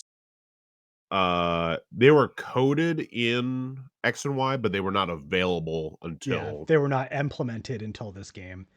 yeah. Um, Rayquaza, Lopunny, Gallade, Arduino, and Diancie. yeah.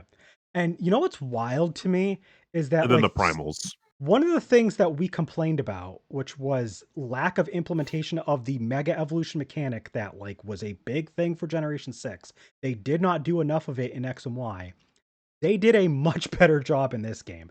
Granted, it's still not used a whole lot until like later on in the game, but the game is also balanced more because you still only have like the 200 and some odd Pokemon of the Hoenn Dex. So by the time you get to Mega Evolution, that is when you'll finally be getting stuff that would be strong enough to fight against it. But you get the evil team leader gets theirs as well. You've got every Elite Four member in the rematches, not in their original fight, but in their rematches. Every Elite Four member gets a Mega Evolution. Wally gets a Mega Evolution. As we mentioned, he has Mega Gallade. You have your rival, like I mentioned before, when you get to do the post credits battle with them, they get a Mega Starter. So, like, they implement the thing that, like, most people were most excited about much better in this game. You had the Mega Salamence fight with Zinnia, where you get to use Mega Rayquaza.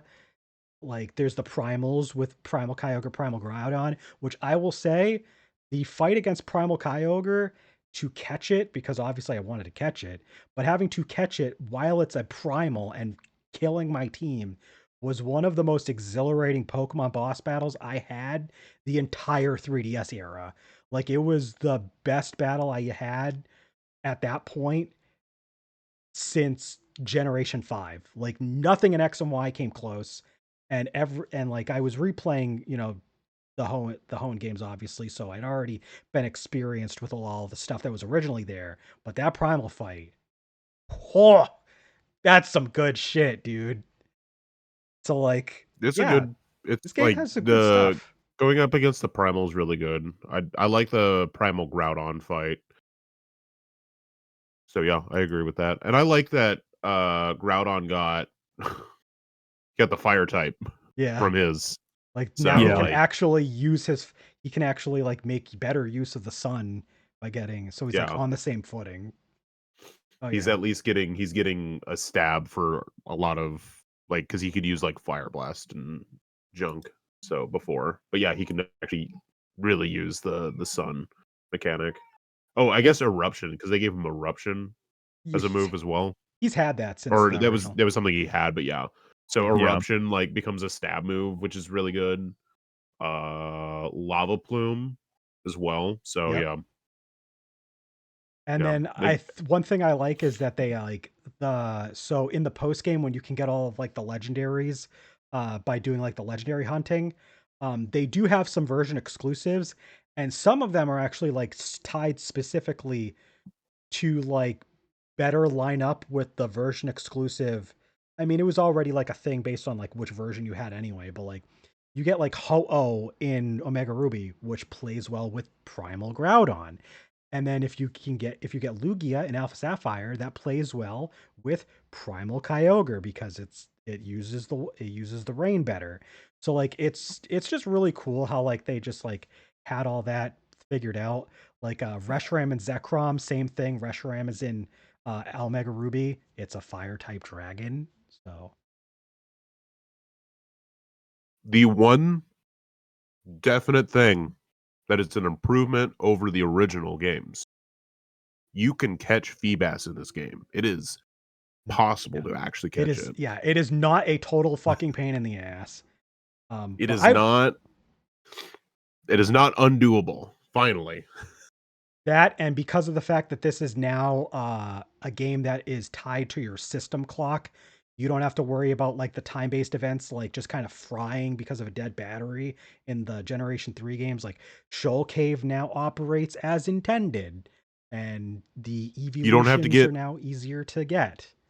random YouTube comments on your Let's Play of Pokemon Emerald. Yeah, to this day, still our most watched Shout out video. shout out the Shoal Cave video. Pokemon That, Emerald Part 30, baby. yep. But yeah, it's just a good remake. Not necessarily replaces the original game, unfortunately, but it does enough that it's like it's worth playing and it holds up this generation. Unfortunately, it's carrying that generation on its back. So yeah, Generation 6. Just in summation, definitely the first generation where we're just not super thrilled about it compared to the past 5 generations. And that's going to be a trend going forward where we're not all going to have universally good things to say about the next generations. Nope. But that's for next season. That's for next year where we'll talk about 2 more generations. Yeah. So, Landon, do you think we have time to just go around the room real quick and do some catch up? Sure, fuck it, why not? All right, Jack, what you been up to these past 2 weeks? Hi, Gaming I'm Jack. related or other? I've had a little bit of time to play Persona 3 Reload. I've been trying to with like the little bit of time that I have, but I've been really busy lately. I've been going all the fuck over and having shit to do every night.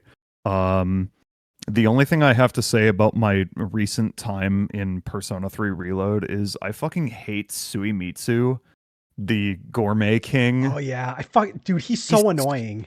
He's so annoying. Like I'm just trying to plow through his social link so I can get it done and out of the way, but like he is like him and Kenji are the two worst social links. They're both so annoying for different reasons. Um let's see. Aside from that, it's been 1 week since you looked at me. You haven't played anything Um else, really? no, not really. I haven't really had time. I did buy Galaxy 1 and 2 at GameStop the other day. So, Neat. hell yeah. Um I'm getting my copy of Pizza Tower next week Oh, cool. for Switch. You've been waiting I for just got that. my shipping notification for it today.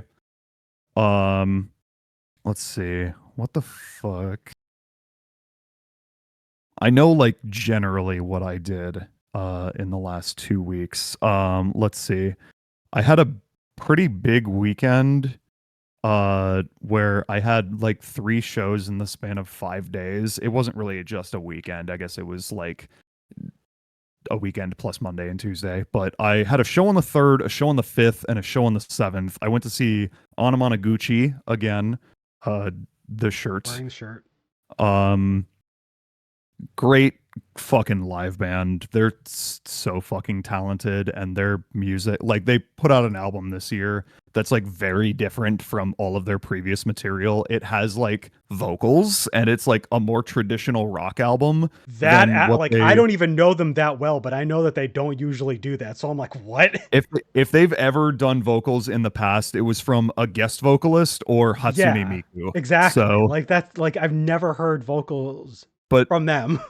no, it's really good though. I love their new album. It's like very different from their usual sound, and also kind That's of cool. not, because it still has like the chiptune incorporation in addition to like the just regular rock sound they're going for.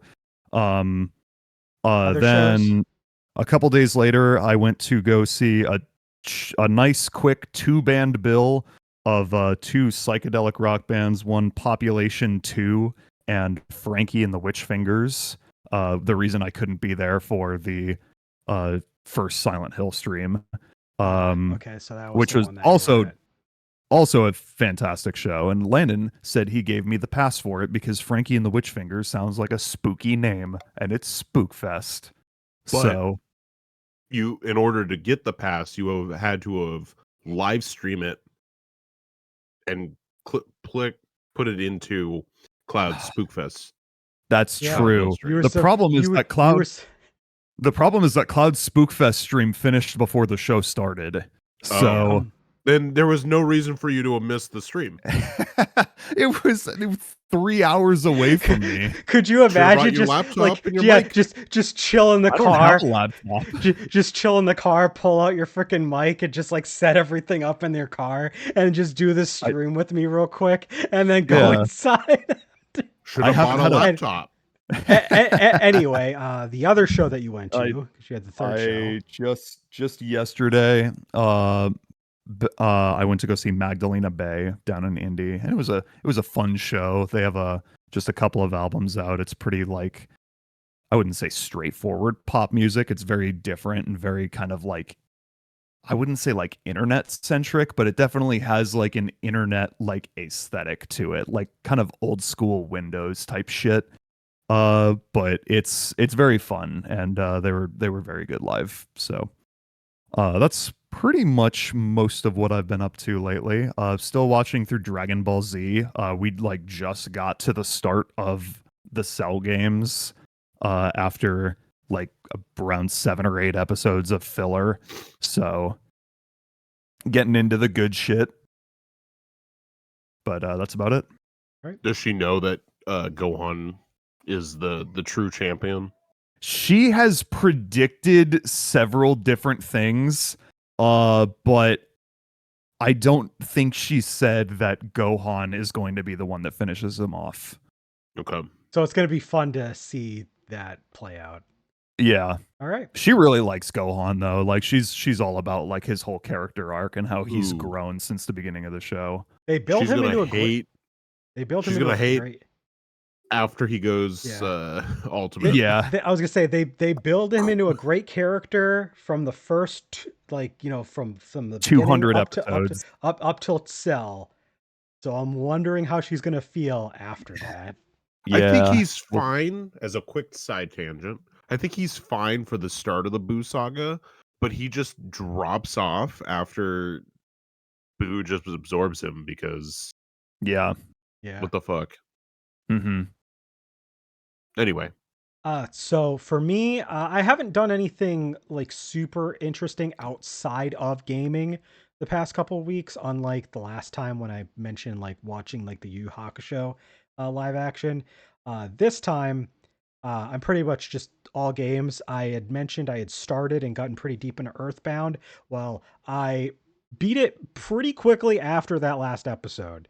and it is definitely one of my new favorite Nintendo games that I've ever played. I don't know how high up it is there, but it's just such a weird experience that like if you're like a big Nintendo fan and you like RPGs, like I feel like Earthbound is a game that is definitely something that should be experienced just once, even if you don't finish it, just like play a bunch of it cuz it's unique. It's very unique and I can't explain it in any other way. It's very unique. I liked it a lot though. I had a lot of fun with it.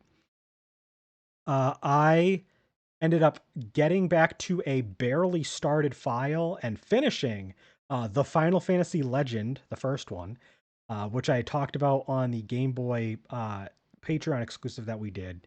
I will admit it's super rough around the edges because it's a 1989/1990 Game Boy RPG.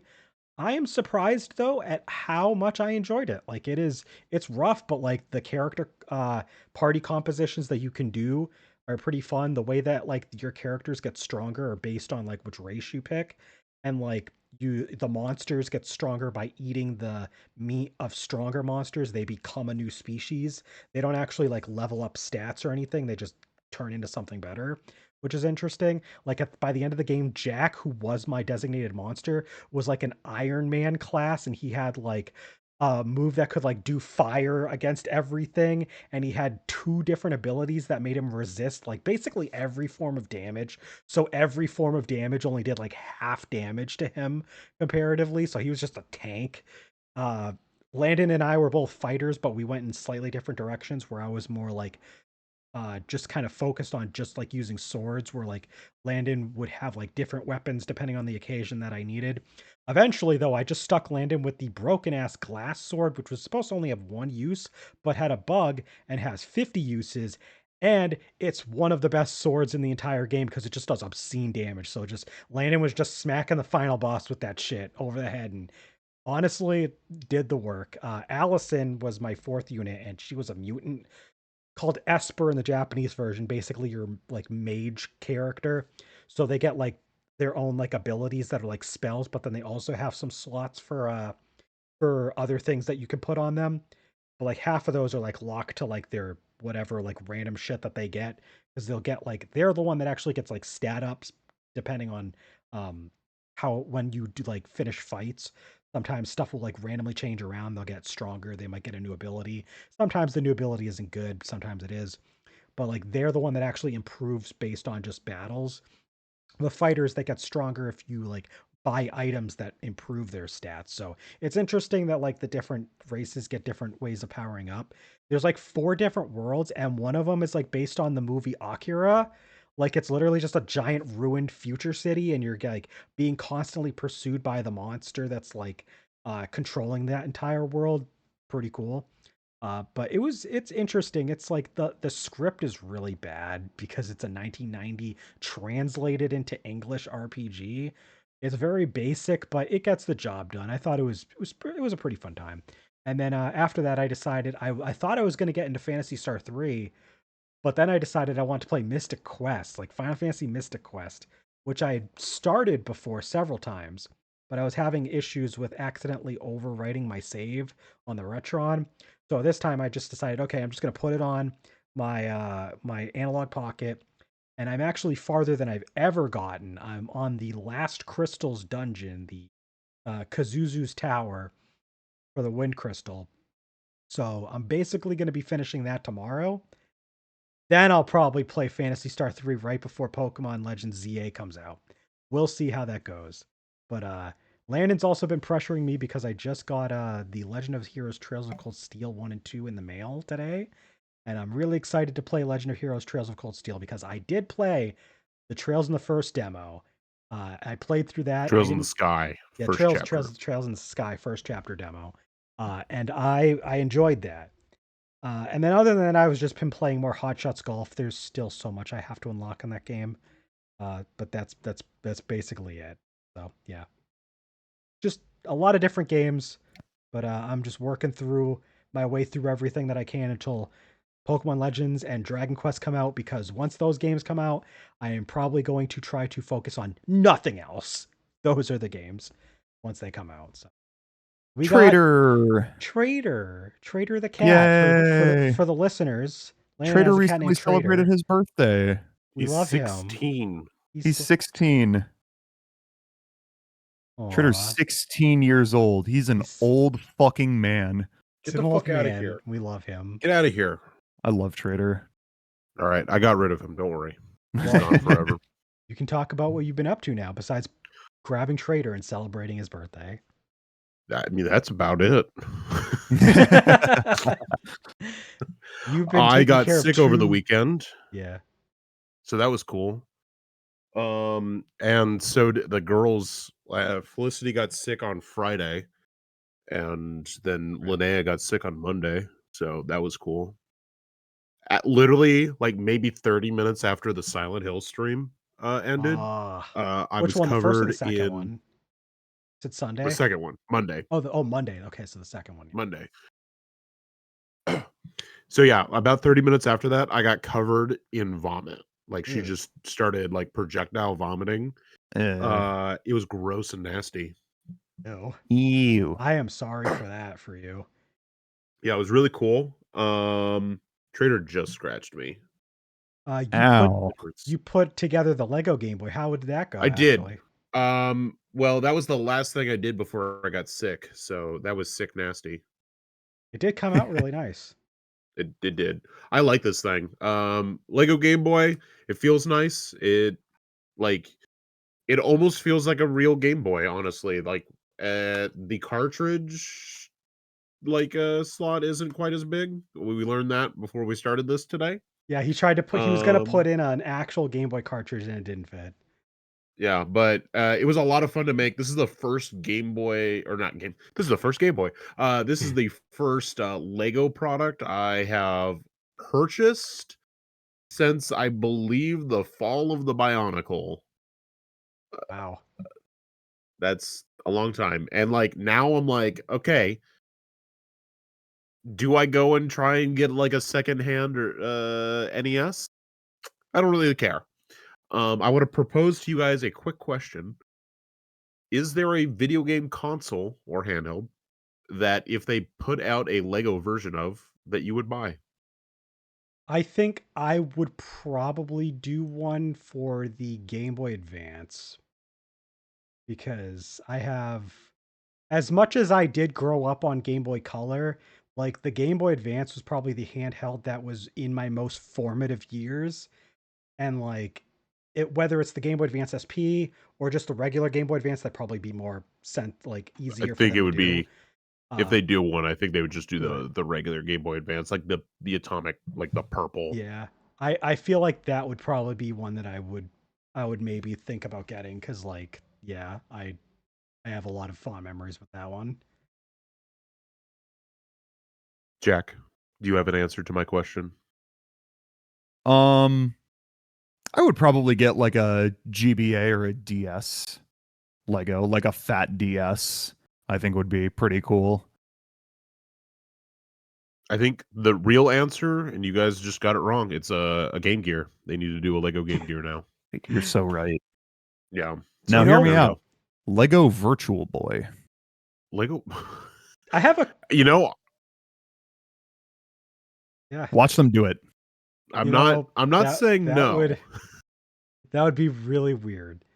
I'd be more inclined to buy that than the $100 peripheral. Yeah. From Nintendo. I will say that. Anyway, so stuff I've been doing. You've been playing Trails in the Sky. Trails in the Sky first. I have been playing a little bit of Trails in the Sky first chapter for the Nintendo Switch 2. I put quotes because part of me is like, it's not really a Nintendo Switch 2 edition because it's a $1 upgrade. Like it's technically it's weird. It's like it's closer to like the updated Nintendo Switch games that got the free upgrades because it's like there is no Switch 2 version, right? It's just like the Switch 2. Oh wait, no, there is a Switch 2 version, but it's game key card, right? I can't remember. There's no Switch 2 like. Oh, I'm thinking of a different. I was thinking of a different game that they're coming out with. You're thinking of Trails Beyond the Horizon. That comes out That's the next one. year. So Yeah, yeah, it that is one will closer. have a game key Yeah. card. So it is closer to the Switch games that have Switch 2 upgrades.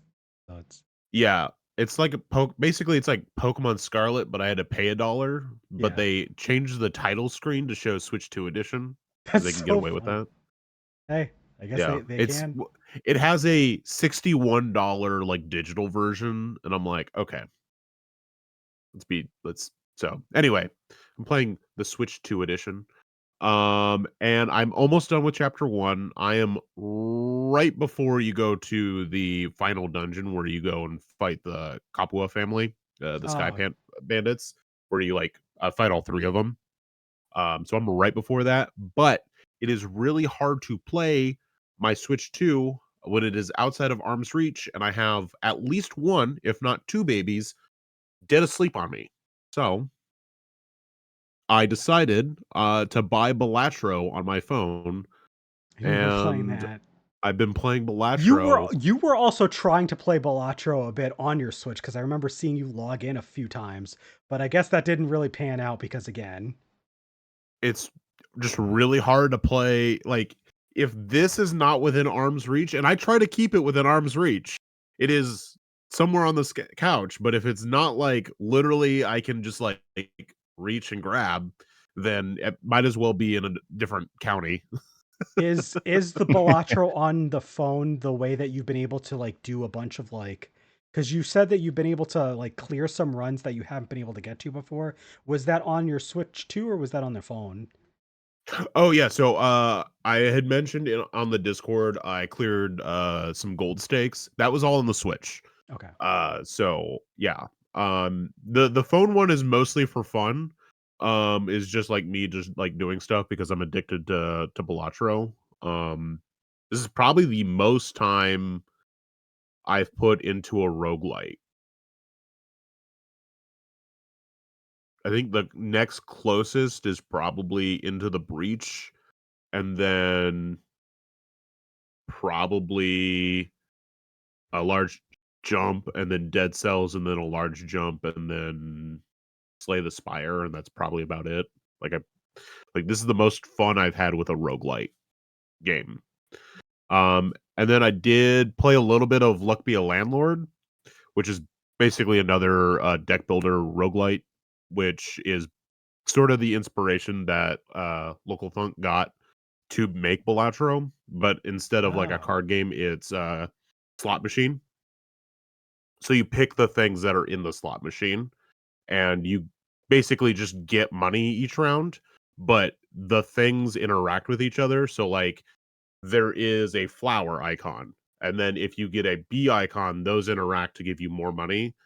And then you can also get like a beehive icon, which like interacts with the bee, and then you can get like a raindrop which interacts with the water, or you can get like a dog that interacts with like humans, or like a dwarf that interacts with like beer. And sometimes it'll destroy an icon, but that'll give you more money. Uh and so like there's like a bounty hunter that will kill like humanoid characters. It's kind of weird. And then each like after a certain number of spins, you have to like pay your rent to your landlord. So oh, there's like okay. That usually a that dollar I amount was wondering that you have where to the hit. whole title of this game came in. Okay. Yeah. So that's like you basically the story is, hey, welcome to the apartment. In order to pay your rent, you have to spin the slot machine. You have X number of spins before your rent is due. So like the first one's like 5 spins and you owe 30 coins. Um Weird. and then you have like 12 rounds of it where it gets progressively like larger dollar amounts. So but sometimes they give you more spins for each like round. And then after 12 you beat the floor. And then the landlord goes away, and then you can like try the next challenge of like harder difficulty stuff. It's interesting. I definitely like Balatro more, but I think there's something far more practical in my mind about like math. Is just like this times this gives you your score, and you can do some outrageous things with like that with Balatro, but that's that. It's just the difference to me. Plus, it's like pretty easy to pick up Balatro because it's just like poker hands, and like even if you don't play poker, four of a Yeah. kind, straight, Yeah, it five just of a on kind, like on royal flush. on concept alone, like I'm not into those games, but like Balatro at least sounds more like enticing to like try out because it's like, oh, it's like poker, but there's a bunch of weird things that like you can do with it. Whereas like with like saying like the way that you explain Luck Be the Landlord, it's like, so it's slots. It is slots. So I mean, if you I've had some fun with the day I was like playing with it. But if you don't like slots, Yeah. yeah, So so there's yeah, that. that's everything. Was I there anything watched else? The Killer by John Woo. Excellent Hell movie. yeah. Have you seen that, Jack? No, I have not, but I'm aware of its reputation. I definitely recommend it. It's a really good it's a Hong Kong film. John Woo's a Hong Kong director. Hmm. He excellent action movie. Um the ending's very sad. I'll say that. Yeah. I watched it on Criterion. They have a Hong Kong action like They, playlist, and then they also have just a directed by John Woo playlist. So they need to some really good reissue stuff. that one. It's out of print right now because it's They in the should. collection, but it's like was only ever put on DVD and is not They currently should in print. they should do a Blu-ray and a 4K. 4K. They And really should. they really should. Here we are. Um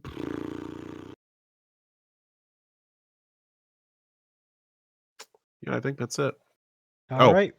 Portland Retro is going to be happening the weekend that this goes live, so look forward to listening to all the things I'm buying but never going to play Hell next yeah. podcast. All right. Well, this was I think that's it. our Generation 6 Pokemon episode. Hopefully you don't end up stuck in the original form of the Kalos region back on the 3DS anytime soon. Uh, yeah, I think we'll just leave it at that. Let's roll the outro and we'll see you next time. Bye. Bye. Fuck X and Y. Crap shit Pokemon X. Fuck that shit stinks.